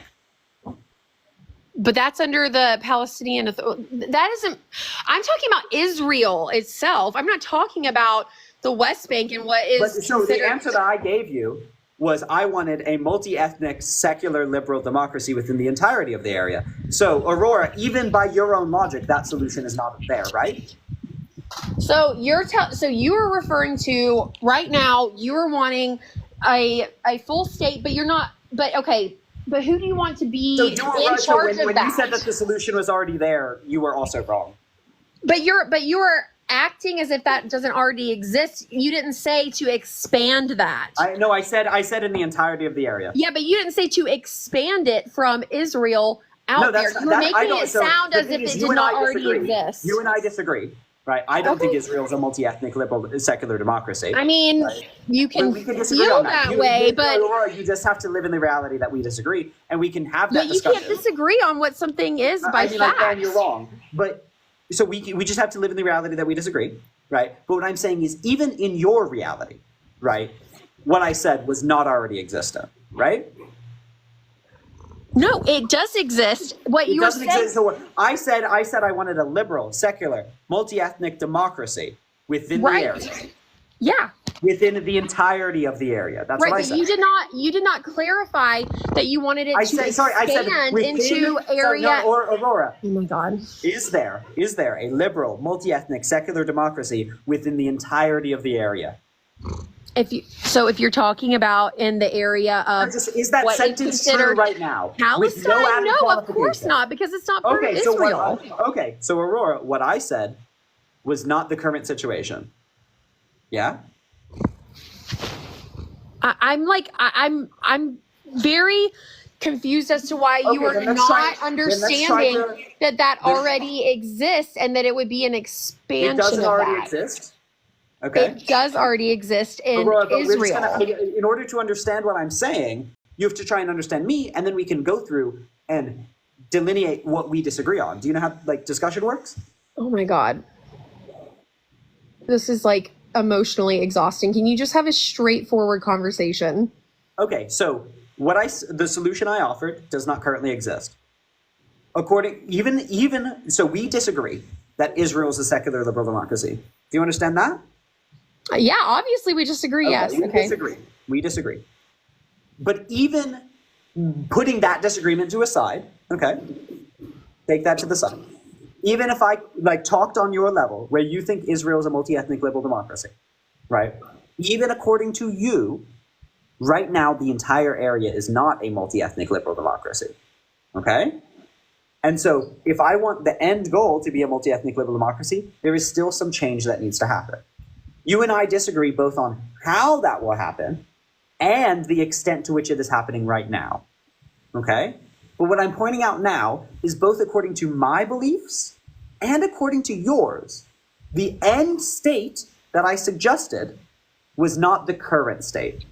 So when you said that the solution I offered was the current state, okay, you, even according to what you believe, were incorrect. No, because the current state of Israel does not consist of Area A. So it does exist because you're implying, again, like you said, because you don't believe that it already exists, but it does. This is why I clarified the entire area. I said that very specifically. Do you remember me saying that very specifically? The entire area. Okay, but you did not clarify. I wasn't even sure if you meant just Israel, but I didn't even know that you were bringing in. So I did say Area the entire A. area. So when I said the entire area, what did you take that to mean? But right now, it does exist. Wait, but you are saying that it doesn't. So we're not gonna. Oh my God. We have to be incredibly specific what we're talking about. I was talking about the entire area. When I said the entire area, what did you take that to mean? I mean, I'm sitting here and I'm telling you the same thing over and over again. I don't know, I'm not sure what you want me to say that is different. I'm not going to change my opinion. I don't try to understand me without I don't know. I don't actually know where we're disagreeing. When I said the entire area, I meant the entire area that is commonly called Israel-Palestine, right? So that includes the West Bank, Golan Heights, East Jerusalem, Gaza Strip, right? That all area, the whole contentious shit, right? That's what I'm talking about. Okay. I don't think you understood that when I said entire area. Did you not understand that? Is that not what you took those words to mean? Now that I am seeing what you're saying, I'm viewing it differently. But regardless, that doesn't change what I had originally stated. That's great. I only want us to understand each other. Okay. Right? Okay. That so is that's fair. what I meant. So this is why it was both confusing and mildly infuriating when you when you lied about me answering and you said something that wasn't true about me not answering. Right? Even if I did say something that you believed already existing, that I still answered. But beyond that, what I said was not already existing, even according to you, because in the entire area of Israel-Palestine, right, there is not a secular liberal democracy. And both you and I agree on that, just in very different ways. I mean, yes, but it wouldn't make sense for there to be right now because it's not part of Israel. Great, that's fine. My point. That's fine. That's what you believe. But the point is, is when we're having a discussion, we need to actually live in we need to go point by point. Otherwise, we get very confused very quickly if we don't follow everything. And that's why you interrupting every single point I made and lying about what I said was entirely unhelpful, because actually I wasn't even trying to debate a point. I was just trying to get to the point at which we would debate a point. You know what I'm saying? So let's talk about this. Israel, liberal, democratic, secular democracy. Why, then, does Israel not provide Palestinians, which they are illegally occupying in the West Bank, either the right to citizenship or the right to live there, per se? I'm sorry. What do you mean that they don't provide them with? I'm sorry. Can you repeat that? Why do Israelis? Why does the Israel government, which allows settlers in Israel to live in Area C of the West Bank, why do they not recognize citizenship of Palestinians who live in Area C of the West Bank, which, by the way, is the majority of the West Bank? Well, most of them don't want citizenship in Israel. But I'm asking you why they don't have a right to it. I'm talking about their rights. Okay, but in the past, they have been offered that ability and they did not want it. And so so my question then is, why are you speaking on their behalf as if that's something they want when they don't want it? Hundreds of Palestinians are currently suing in Israeli and international court for the right to citizenship. Yeah, but they don't want to be a part of Israel and the Israeli government. No, they would. So they would. Many do, and also it doesn't matter if a majority don't want to claim it. Right? It just matters that Israel's, as a matter of international law, Israel is occupying that territory. But right? they're allowed to per Oslo II Accords. Okay. So now you can. So you can say that you disagree. Under the Oslo II. So you think the Oslo? Wait, 1 second. Can we let's talk on that for a second? Under Oslo II, right, which Israel currently claims is invalid, just to be clear. But just between you and I, I think it's valid, but the current Israeli government doesn't. But we can talk. You think it's valid as well, right? You think it's valid international law?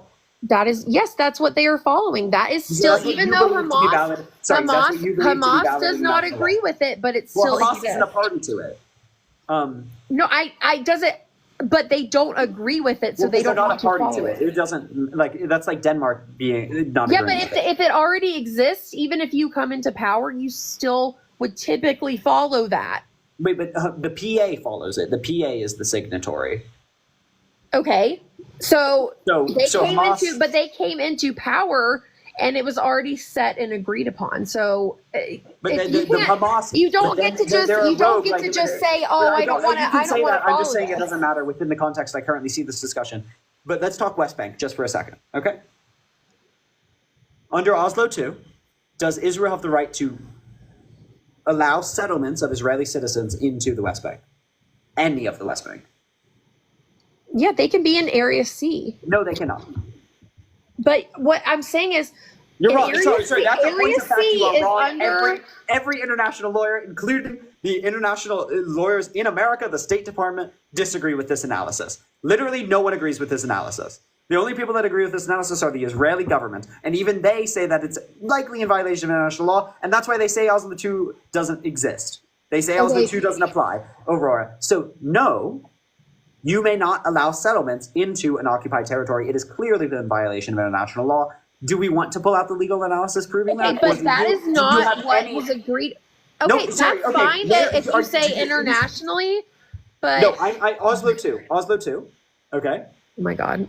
Oslo II, does the document of the Oslo II Accords say that they can allow settlers into Area C? How? Okay, I don't know what to tell you other than they have Area C. Now, they cannot move, they're not supposed to move past Area C, and if they do, the Israeli government does not let them. Are they allowed to move their civilians into Area C? Are they allowed to expand settlements of Israeli citizens within Area C under Oslo II?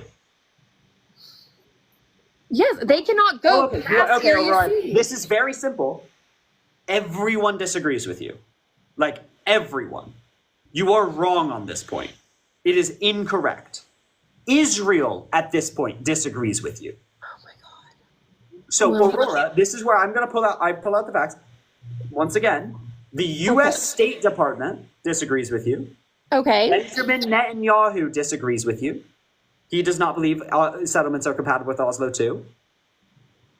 B'Tselem disagrees with you. Amnesty, Human Rights Watch, the UN General Council, ICJ, and the ICC all disagree with you. Okay, so I have all of those. 3 of whom are either Israeli or Israeli backers, right? 2 of whom are independent international organizations, and 2 of whom are UN organizations. You can have disagreements with like the UN, whatever, but that's pretty good evidence, unequivocally, right? That's from multiple differently funded sources. Why do you believe that under Oslo, settlers could be expanded? I'm saying that they can be in Area C, but they cannot go past that. Can you give me a source that shows that Israel can facilitate expanded settlements under? Yes, I will go here. I will go. I will get my sources, and I will come back up. Okay? Yeah, show me literally anything. Okay. All right. I will be back. Showing specifically, yeah, that would be great. Thank you.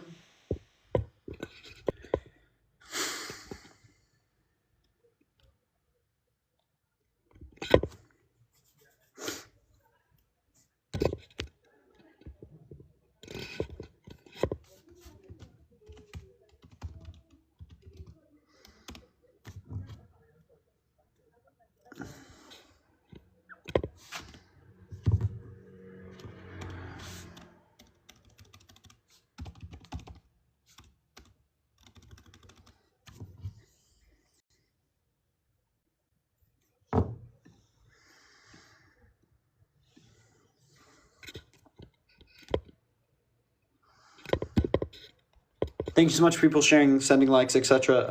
What I will say is I am an influencer at the end of the day. Not really. Come on, let's be real here. But I am doing these things with like a platform that I would like to get more views because I think the things I'm saying are important. And if you can help me make that voice bigger, that would be great and very helpful to me and to everyone I'm trying to help. You know what I mean? And so please do follow me if you don't already. Please follow my YouTube and follow my Instagram. I don't want to let this next person up because they have like bad things in their bio. But follow my Instagram. It's linked to my bio. And we'll wait a second, but I'm probably going to go to bed. So yeah, I need to go to bed. But we got more views this time than I think we've like ever had on a thing of this live, which is great. Thank you so much to everyone. If you don't follow me already, please follow me. I mean, my account has been, let's say, not very consistent as of late. And I'd like it to be a bit more consistent. So I'm very pleased with that. I'm probably not going to be that available just because I work. I'm working late.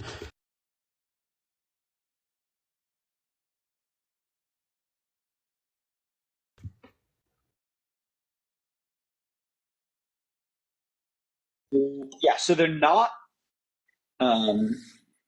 Will, you should have a butt counter for her. Hilarious.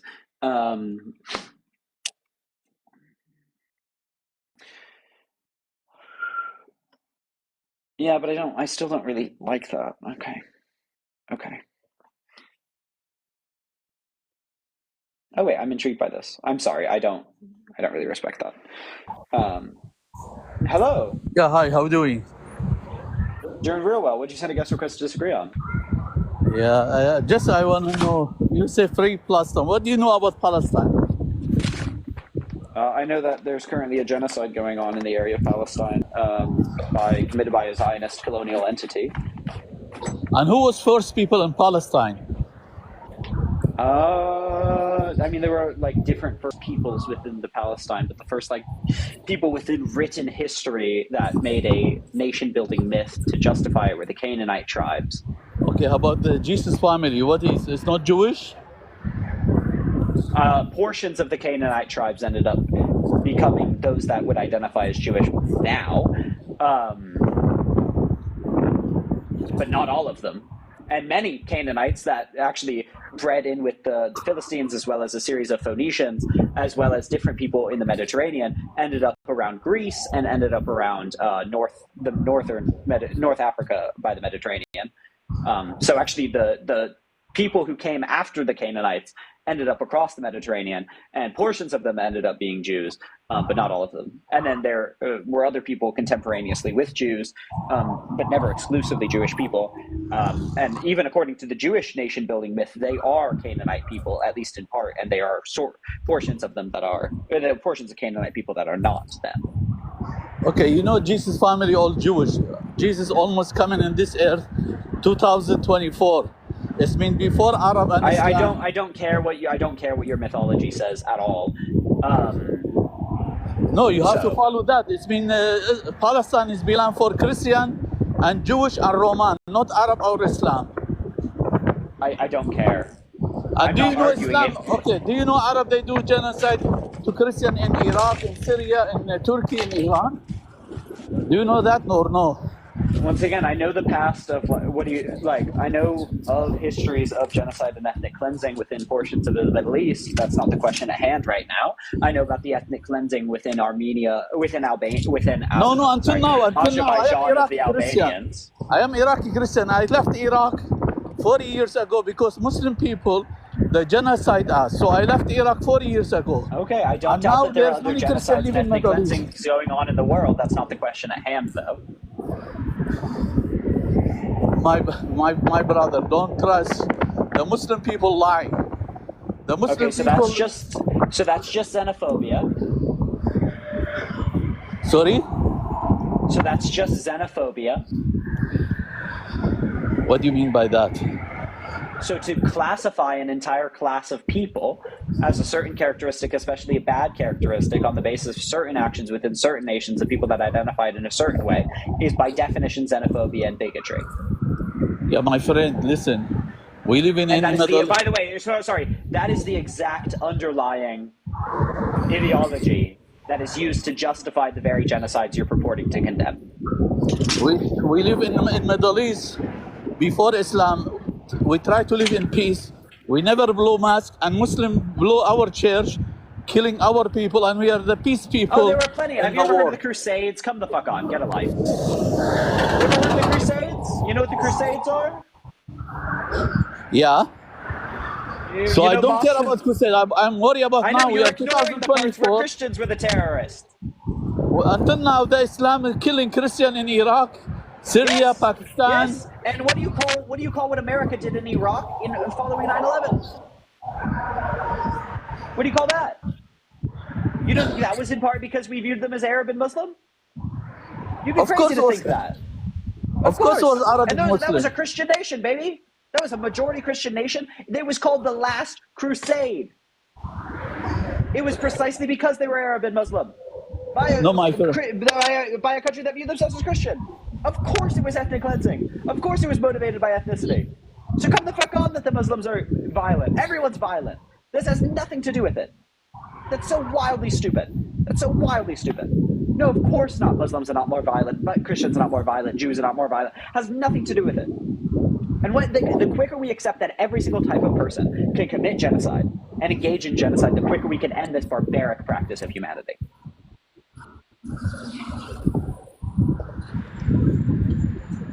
My friend, you are wrong. I'm not. Islam, Christians have committed genocides. Christians have committed the largest genocide in the world. Come to killing any non-Muslim. Even if Muslim converted to another religion, he got killed. So Islam is not peace. Islam, they don't want to live in peace with anyone. What do you think happened in the Inquisition? What position? The Inquisition.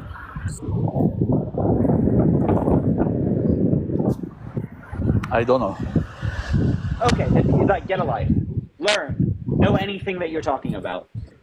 I'm going to move on to someone with like slightly better background noise, but peace out. Learn, grow, develop, know history. So, bro. What's up? What'd you send a guest request to disagree on? Oh, I'm sorry. I didn't see what the text said. I agree with you, so I'm gonna leave. All right, peace out. Bye. How the hell do I leave? Okay. I got you. I'm sorry.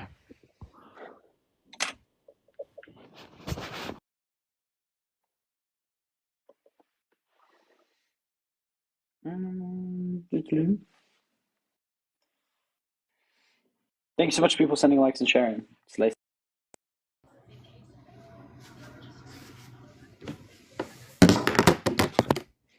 Hello. Hello. Hey, how's it going? What'd you send a guest request to disagree on? I just want to say a couple things. There are a lot of people that are against the Palestinians for a few reasons. One of them is because they're Islamophobic. Another one is because they hate Iran, like that girl that's Iranian. She's Iranian, and she hates her government. So she's using that to take revenge on her own government using the Israeli conflict. Okay, so you don't disagree? I don't disagree. That's all I gotta Okay, say. then I'm just gonna. I am just looking for people who disagree, but I appreciate you coming up. All right, thank you, Will. Thanks. No problem. Thank you so much. I appreciate it.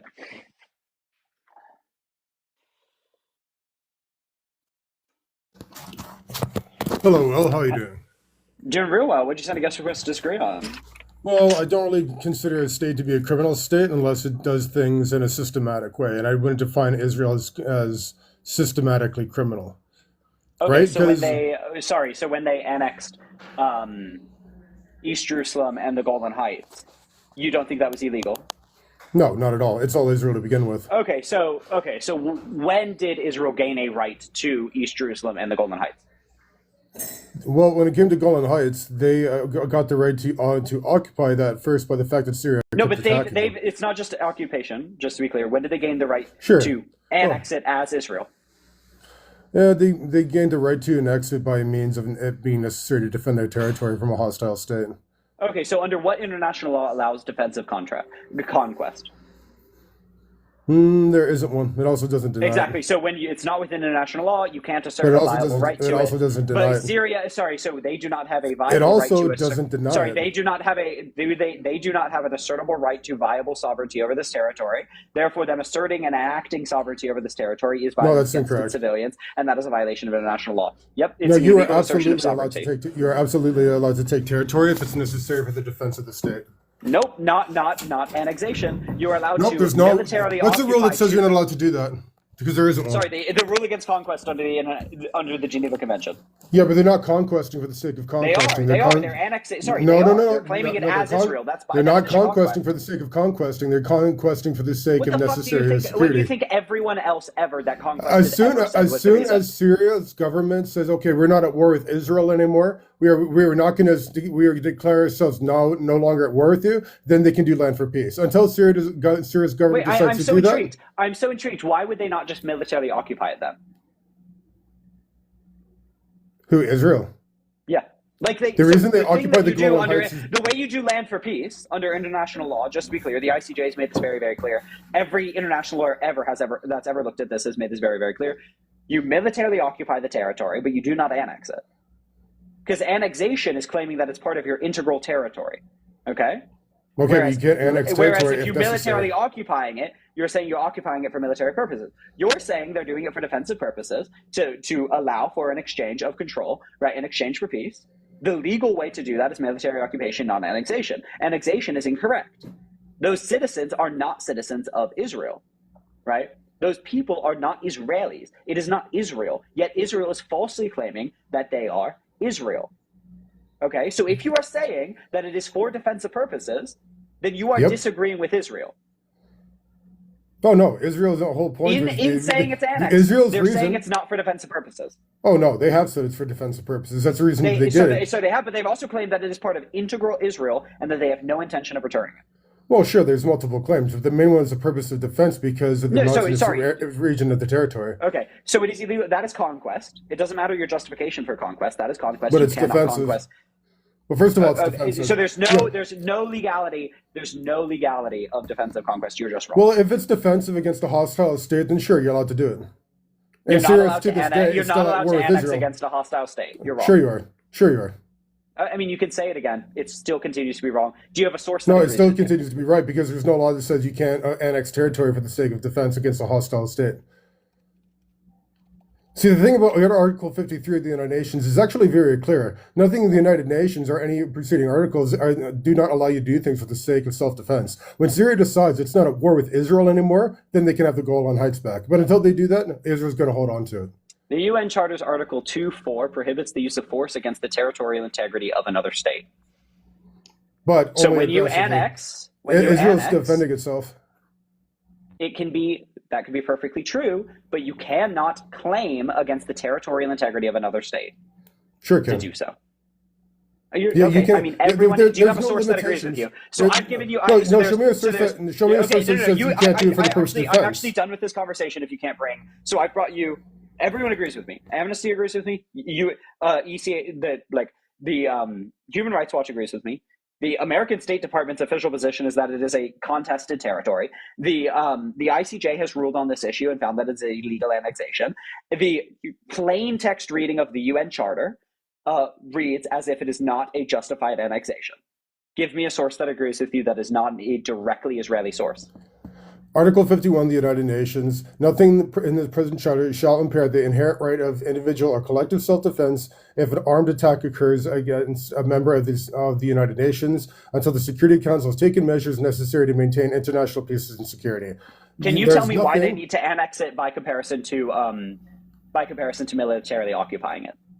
Oh, when it comes to annexation, because they need to administer the territory rather than just occupying it. They can wait. Sorry, why? Why for they could put military installations into it? Why do they Well, need to allow theirs? Sorry, this is interesting. If you're saying it's Sure. just for military purposes, why do they allow civilians to live in the Golden Heights? Why do they allow Israeli civilians to move into and live in the Golden Heights? Because they annexed the territory. Wouldn't that be using human shields if you're saying they're only using it for military purposes? No. Okay, so if you take a territory what other for military military bases purposes, besides so if you civilians? take a territory and use it just for military purposes, and you allow civilians into it, what is the only purpose of that territory is military purposes? Are you not allowing? Are you not? Is that not necessarily civilian using civilian shields? No, it's using a human shield when you mix the civilians among the military, which they don't do. But Military the bases whole separate. territory was annexed solely for the purpose of military integration. Well, that's the purpose of doing it for the defense because they don't want the Hezbollah guys up in the mountains the there. only difference between annexation and military occupation is No, whether see, the what's civilians gotten can you go in worked and up out. is you don't understand that using somebody as human shields is when you intermix the civilian population and the military I'm just population, intrigued. which they didn't do. I'm just intrigued. The only difference between annexation and military occupation is what the civilians do, right?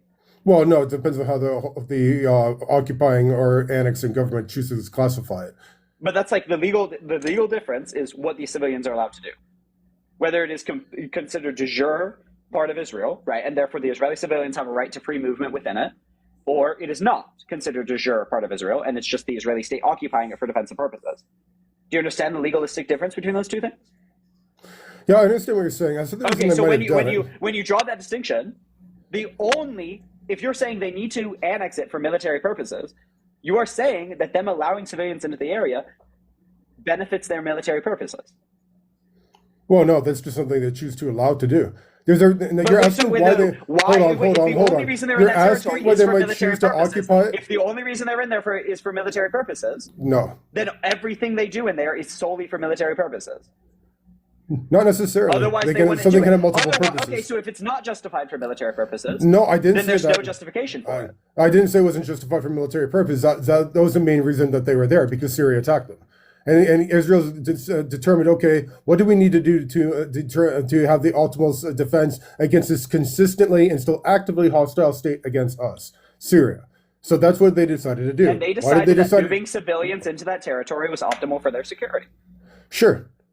Well, no, that's impartial to it. It doesn't matter. They could have allowed that or not allowed it. You don't understand the difference between human shields and not human shields is whether or not you It mix the doesn't matter military if you and civilian classify them as population. human shields, but I was saying by your argument as you stated it previously. Well, no, you said they were maybe you human want to shields, and restate now you're it, saying maybe you they're want not to human restate it, that's shields. fine. As you stated it previously, if the only reason they took this territory was for military purposes, then them allowing civilians into the area can only serve military purposes. And No, that's therefore not them true. allowing civilians, okay. So either them allowing the civilians into the area was to benefit military purposes, or it was unjustified. Well, they didn't move them there. They allowed them to go there if they wanted allowed to. them. Some of them did. Yes. Why is it justified for them to allow integration of their civilians into the territory, which would clearly be looked upon as some form of cultural genocide, possible cultural ethnic cleansing into the area and integration of the native Syrians? No, nobody's going to say that some people moving into another area. I mean, it was actually state genocide. facilitated. They do allow state facilitated ones. But my question to you is, what justifies them allowing civilians into the area? There's no reason for. They don't need the purposes, what justification. They justifies it? annex the territory. They do need a justification. They don't need to justify it. It's theirs now. But the annexation has a justification, right? Sure, military. And so the facts and characteristics of the annexation, okay, only extend so far as the justification justifies. Yeah. When I do an action, No, these with a things are separate from justification, each other. I can only do that action insofar as the justification allows. That's how justifications work, right? No, for easy Oh, example. it's not. So if I do something for a reason, I can only No, they're do that thing impartial for and that separate reason. from each other. They're separate from each other. The annexation separate was from each because other. the annexation was because Syria is at war with Israel. So Okay, why did Israel's they like, okay, need- we're going to why did they annex this need to territory annex? for a So then you haven't self-defense. answered why did they need to annex as opposed to military they occupy? They made that self-determination. What? They made the determination rather than to occupy this area, we're just going to annex it completely. Yeah, and why did that serve their valid right to self-defense as opposed to their obligation to not infringe upon self-determination of another, or what is it called? Integrity of Well, territory of another country. if you want to know why they made the differentiations, because the people of the Golan Heights were not hostile to the state of Israel. So there's no reason. So there's no reason you can just annex a territory. You don't need to occupy because those people aren't a threat. The reason is so as to not violate further. So here's the thing: you would agree that prima facie you can't just annex things, right? Like without any extemporaneous circumstances. Like to be honest about it, well, no, you need to have a reason to do something, right? Do you believe international law should be followed? To the degree that you can. What do you mean by that? Well, it's not always possible, right? Like there's natural law. Do you think you should follow the law, like the domestic law? Okay, first natural law, and then whatever law. I'm talking is about that the is laws of behind your natural state. Do you law. think you should generally follow them? Yes, generally. Okay. Do you think if you don't follow them, it makes you a criminal? By Usually definition, right? Usually by definition, but there's Cool. systematic criminality. I'm talking about no, hold on, the hold current on. discussion at hand. Because we need to make a distinction here. We need to make a distinction. If someone breaks into your house, you have a shotgun, they have a knife. In Canada, you're not allowed to defend yourself or your family against someone who has a knife with a shotgun. You need to apparently because it's using too much force for the situation. Now, if you're in that situation, you are probably going to shoot that guy. You don't care that the government says that you're a criminal after the fact that you defend yourself and your family against somebody with a knife and a shotgun, right? But that doesn't make you a system. Okay, but you're not systematically criminal. Can I speak? You had to do a criminal action. I don't want to. I get your point. You've made it. With the discussion at hand is not whether Israel's wrong. We can have that discussion. Okay. The discussion at hand is whether Israel is criminal. Okay, no, you said criminal. It doesn't take just necessarily one action of a state to make it a criminal state. If it's systematic, no, there's determinations for this. They have to be systematically criminal, which they're not. If they, as a system, as a country, right, engage in a criminal act, even one indictable criminal act, as a country, then they are a criminal state. Yes. No, that's not correct. So would you? Okay. No, it has to be systematic. What should I call you? Should I call you Godzilla? What should I? No, you can call me Allah. What should I call you? Allah. I like that name. Allah. Allah. Allah. That's Allah. That's Allah. Like ALAH, but it's pronounced ALLAH. I'll go with Godzilla. So if it was true that Israel was illegally occupying and annexing the Golan Heights, okay? If that was true, let's just take that as hypothetical. And Israel passed a law saying, no, that we are, and then they kept on recognizing that law, administering the Golan Heights, etc. Would that make them criminal? Okay, if they're doing something as an aggressor state, then it's illegal. If they're doing it defensively, it's not illegal. Where is that distinction made in international law? Nothing in the present charter shall impair the inherent right to self-defense or collective self-defense that if armed attack occurs against a member of the United Nations. Yes, and how would it stopping them? And this is the thing. This is the discussion. When you have this, right, we agree prima facie annexing is illegal, right? Depends on the reason.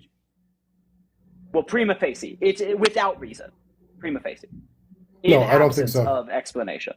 No, I disagree with that. No. So America could, without any reason, annex part of Mexico, and that would be legal under international law. No, they would have to be attacked first for them to take a defensive action. So that would. So my question. So just hear the question again, then. Sure. We agree that prima facie, in isolation, the action itself is illegal of annexation. No, I don't. It requires justification.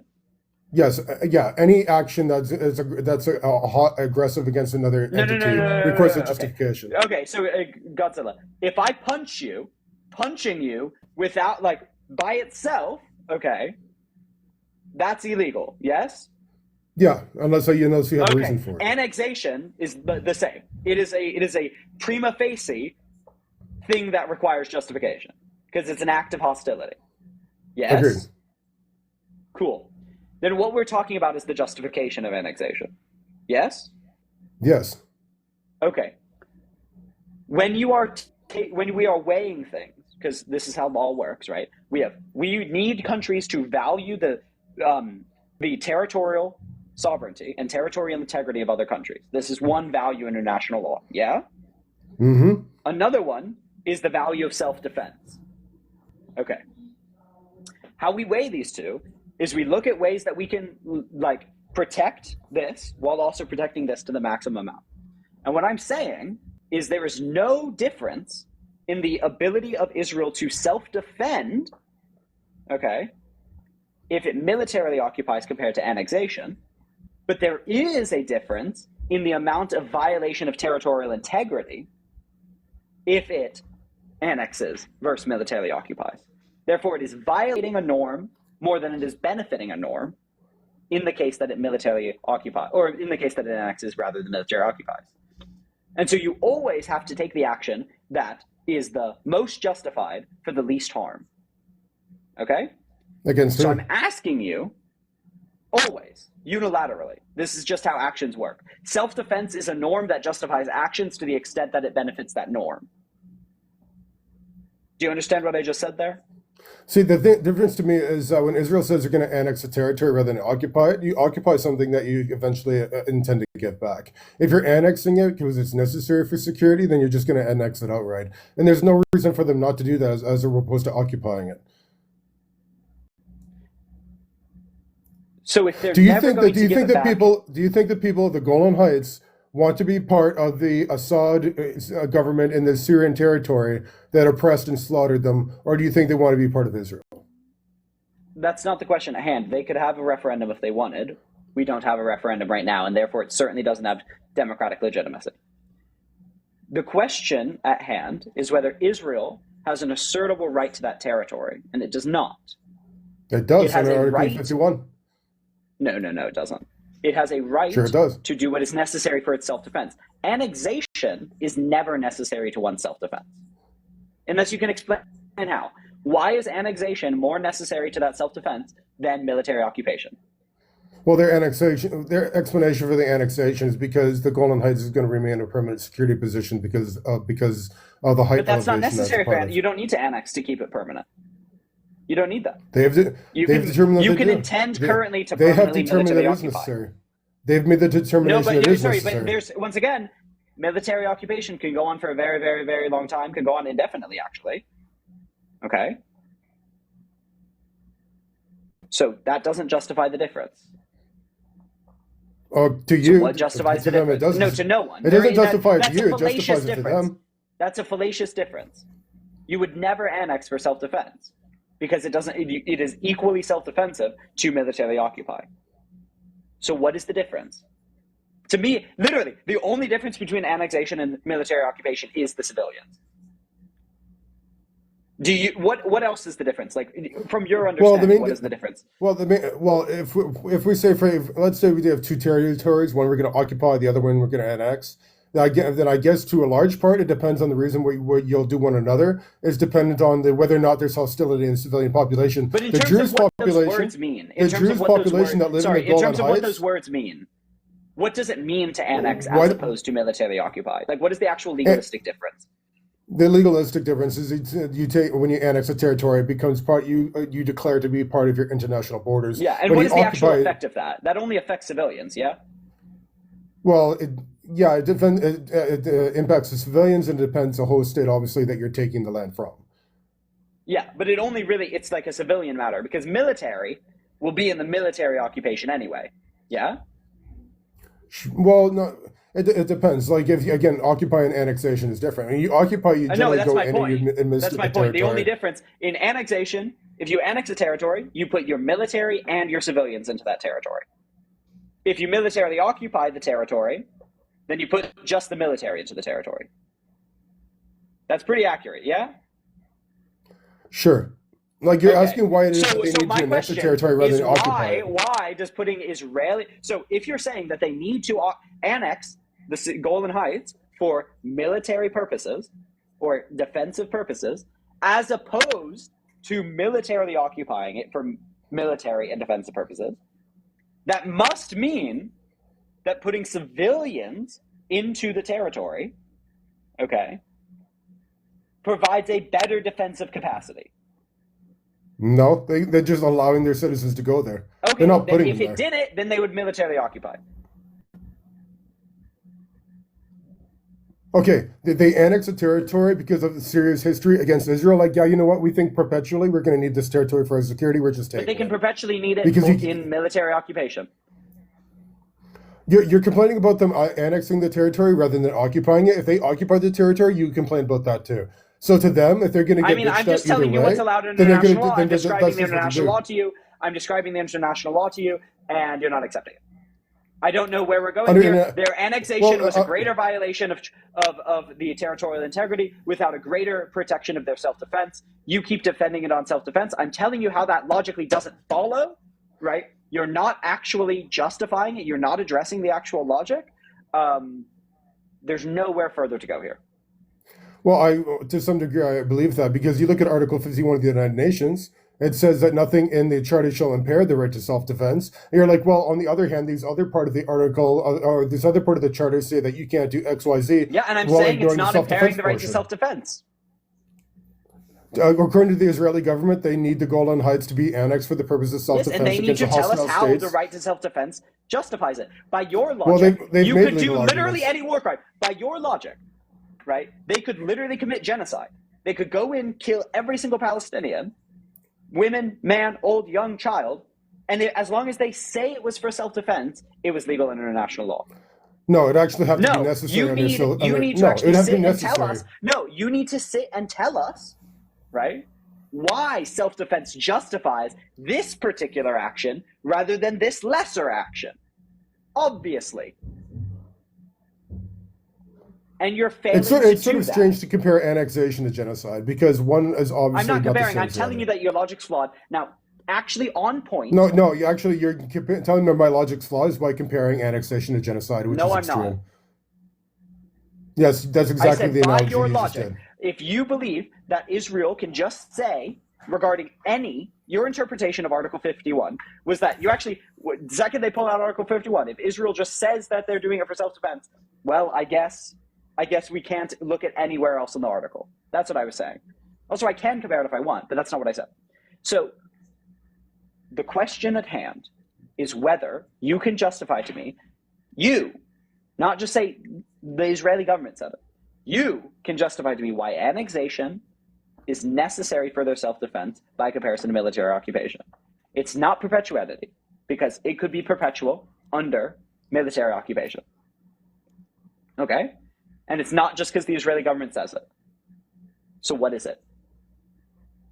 It's the tactical importance of that particular area of land. That's why they've made the determination how they need does to them defend annexing it, by comparison to military occupation, provide more tactical importance?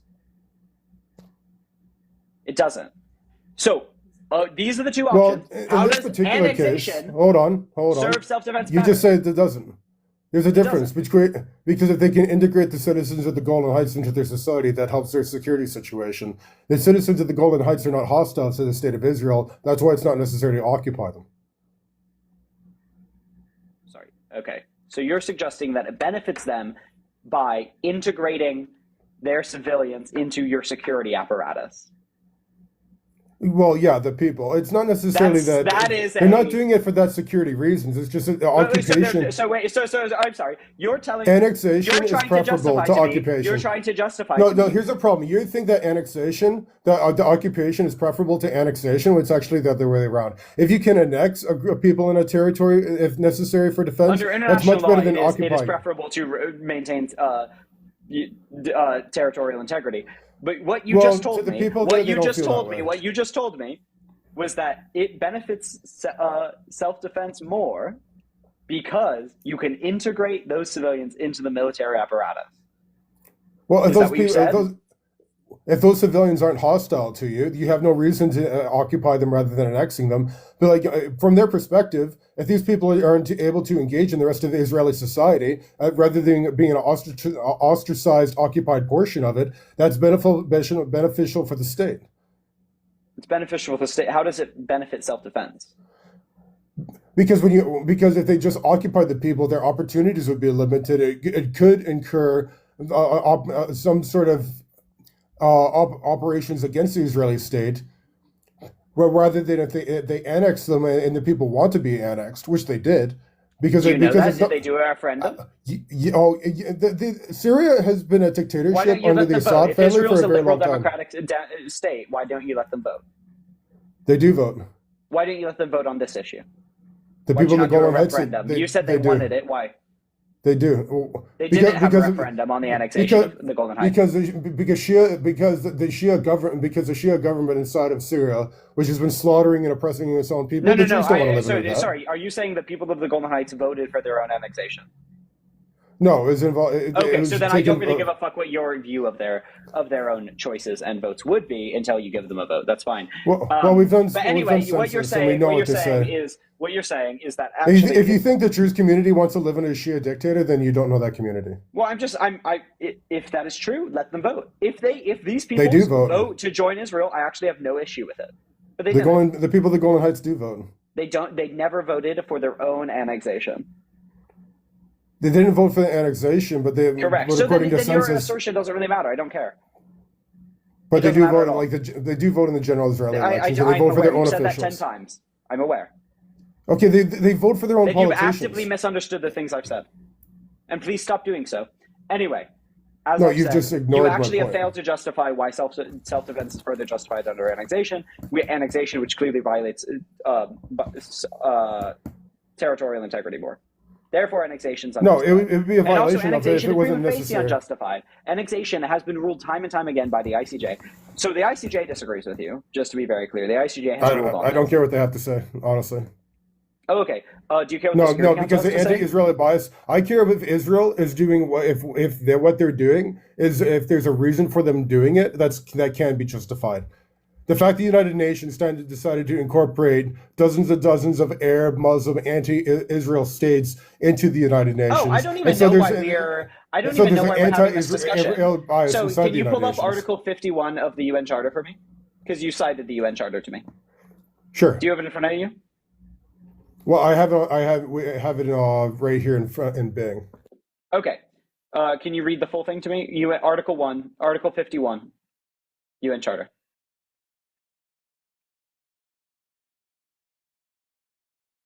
I have it in front of me if you don't have it. I'm happy to read it. I'm currently pulling it up. Okay, I have it in front of me. It's totally fine. I have the full text. I can just read it off for our dear viewers.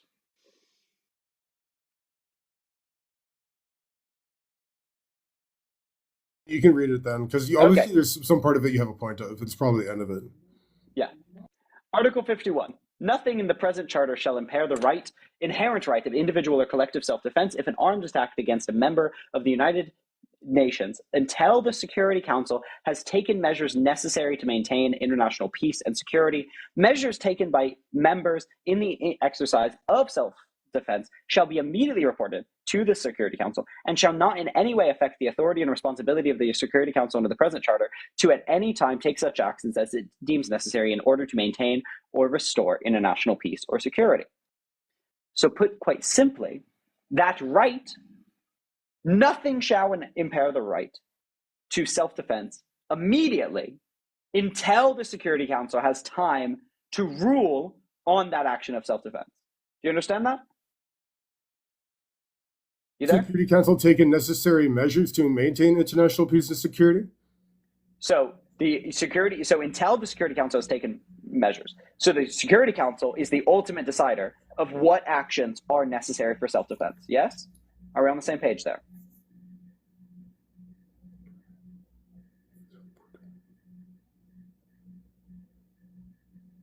It's a question. And so it should not affect the Council's authority and responsibility to take action. It doesn't necessarily mean that the host state has to do whatever the Security Council decides. In any way affect the authority to take action as it deems necessary. But that right, nothing in the present charter shall impair the right of collective self-defense of an armed until the Security Council has taken measures necessary to maintain international security and peace. So it has that right until the Security Council takes the measures necessary. But they haven't done that. But they don't do that. Okay, so the Security Council. When has the United I knew Nations? you were just going to deny this. You're wrong. When has the United Nations taken security measures? What measures? What measures has the United Nations taken to maintain international peace and security? So they've never done it. They've never done it. They want to have the authority without any of the responsibility. I'm so sorry. Do you know who sits on the Security Council?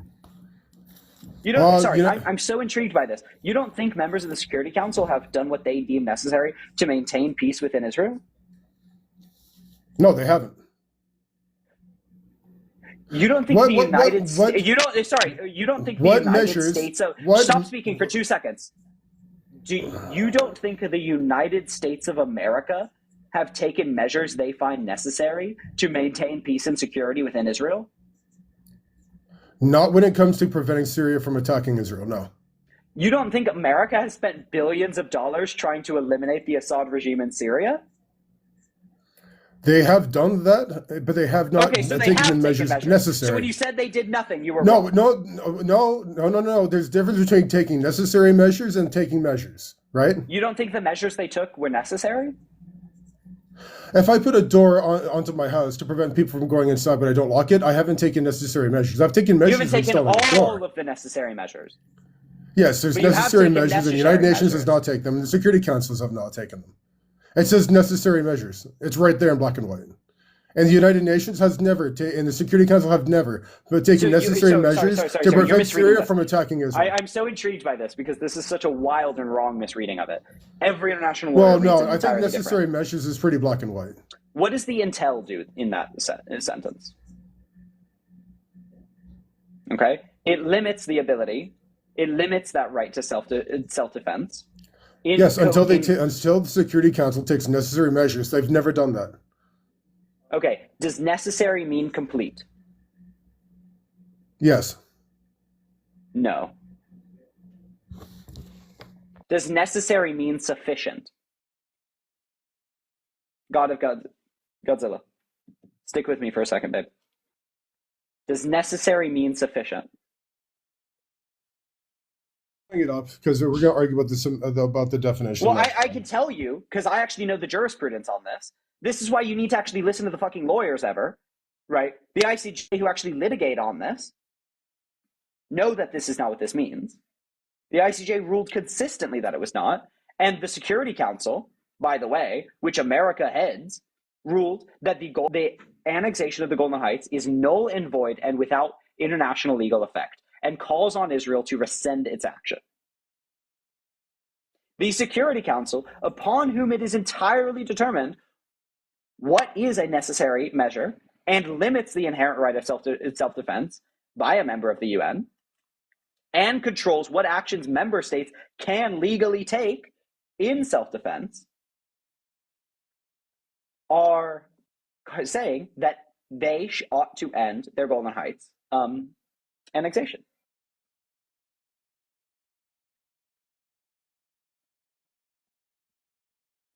The United States under Trump, when it was, which is part of the Security Council, recognized the annexation.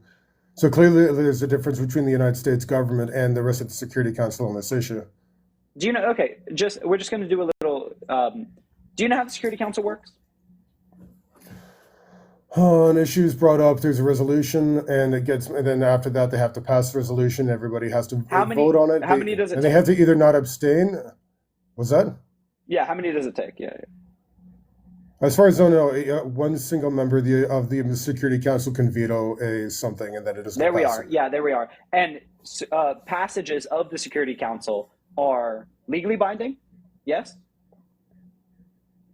Typically. Yeah, they are. They are by definition legally binding. And so, actually, under international law, the Golan Heights is illegally annexed because the Security Council passed a resolution saying that it was. That's very basic law.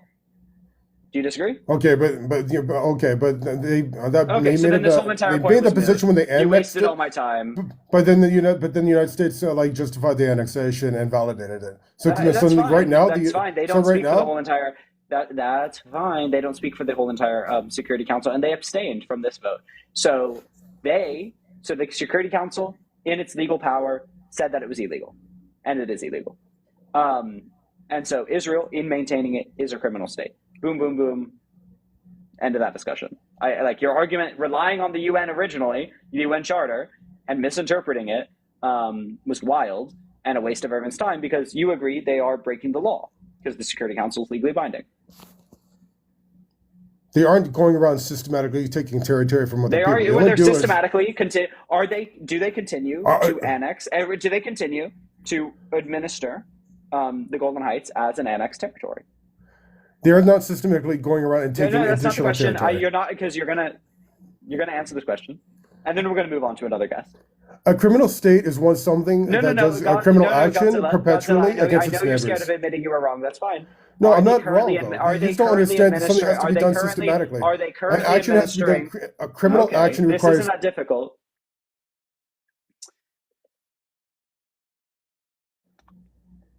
Godzilla. Are they currently administering the Golden Heights as an occupied territory? As an annexed territory. As an annexed territory. Yes. That is a crime, according to the Security Council. They're doing it for the purpose of self-defense. They're not doing it just to be a criminal entity. Well, if I kill someone that was abusing me because I kill someone because I don't like their haircut, I wasn't doing it because I wanted to be a criminal, right? I was doing it because I didn't like their haircut. No, that It doesn't make mean you that a I'm criminal. not a criminal anyway. If But they're as attacking we've you, settled, the UN Security Council has ruled that it is not that it is a crime, and therefore it is. And so it's lovely talking to you, right? if they're not doing it But I'm going to move on. in an You aggressive don't have way, to then do a they're not crime a criminal intending state. for it to be a crime. For it to be a crime. Bye bye.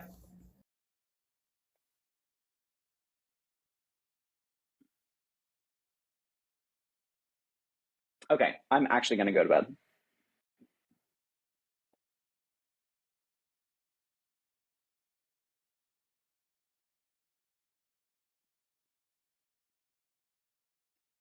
Okay. That obviously went on for longer than I thought it would. It always does. Every year. Every time. Every time. Every time. Okay. I'll go. Love you all. Go join my yeah, it was like 3 hours, 2.5 hours. Oh my god, I need to update my YouTube, yeah. I'll upload this on YouTube. I feel pretty comfortable with this. This was good. I'll put this on YouTube. Go follow my YouTube. All right. Love you all. Bye bye.